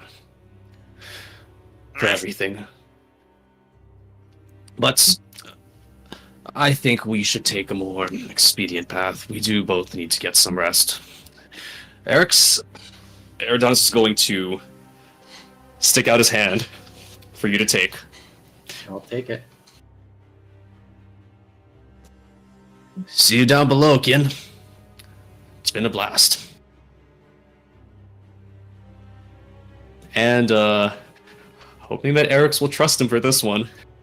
Eridanus is gonna pull Eric's along, and they're both going to, if Eric's is cool with it, leap off the side of the balcony. Oh yeah, we're gonna be the other guys. We're gonna be the other guys, but it actually works. Alright. If you would let Eridanus pull you over the edge, you would hear Eridanus laughing maniacally all the way down, as you would see him seemingly transfixed with the stars. Aim for Before the bushes. As you say that, you see him quickly moving his fingers through the air, casting Featherfall, and a bright constellation would appear above you, above the two of you. And I suppose you would land safely. But I think we'll cover that for another time because it's already 3 Well, minutes past. We'll quickly cover this. Can we quickly cover how Kin gets down? Yes, I was just about to say that. With the So- hands full of loot. Yeah, you see a massive pile of loot just get tossed from the top of the tower, landing on the ground next to you all as you land. It's all sorts of crap, though. You realize it might sell for a couple of 100 gold, but nothing insane. Besides what looks like one magical item, which they keep to themselves. Kin and Snag look down before looking at each other and nodding. You watch Snag go first. Actually, I would say you'd rather see Kin sit on the shield and then Snag kind of sit in Kin's lap for a moment as they're both going to grab the shield and then ride it down the building. Are you going to stop them this time? Oh my god. You know, Persephone, let's hear your guys' opinion on this. What? Because it'll be funny. Okay. You have 2 options before you. You watch them die and then you take everything, or you help them and let them walk away with everything. Wow! In which case they might turn That's up on really, your date. realistically, the 2 options True. here. You should Do you only have any save one of them. preferences? I'm just laying it Oh, out I wish. real straightforward. You should cast Featherfall on only one of them and watch the other splat. Well, unfortunately, they're both. It's either all or none for this. They're Ah, both falling together. They deserve it. Okay, please. All right. Uh, I'll hold off on rolling 18d6 Thank God. Do again. you need to? I just didn't. Yes, I just didn't know if Eridonis was feeling quirky or not. I don't That's think why they I have that told much him health. what they're happens. pretty hardy. Oh my God. I'm feeling At least quirky. Snag is. Adonis and I are very well aware what would happen if you don't cast Featherfall. I'm just wondering which would be funnier. Yeah, I don't want They- them. I don't want them gone. We need these guys. We need these guys, and we need, what was the guy's name? The monk. The monk. We need Uvak. We need to keep these guys Ooh. alive. As they begin to fall and plummet to the ground, you stop them before a very untimely demise graces them, and as they land, they pile through all their loot. They say, "You did good in that fight. Here." And they toss you a ring out of the pile. "It's not much, but you get a little. You earn it. Catch Since you the ring. didn't get your star." You'll have to identify the ring later. Regardless, you take your treasure, and you bid your new friends farewell. As you march forward, onward and ahead. The next session, we'll figure out what the hell we're doing next. Shooting If directly we for Betrayer's somehow- Rise. If we somehow do not get into Betrayer's Rise by next session, I am going to scream. Can we squeeze in a last second long rest without any drama? Yes, Well, we can. that's my question now, because everyone went off to rest on their own. And I don't think you guys are going to be heading for Persephone's house, right? No, we're not. Where are you guys sleeping? I got a bedroll. We'll sleep wherever. Alright. I got a tent. I got a whole In that two-person case, tent. you can all take a long rest. And Nobody Zyra, you wants get to a sleep in the crack den, I see. Hey, I've slept in the crack den. It'd And be it a was much- way worse too. It would be a much longer night if you guys... Went to the No, it crack den. wouldn't. Oh. We'd be asleep. And then waking up again. No. You get your rest now so that it's at least morning next session.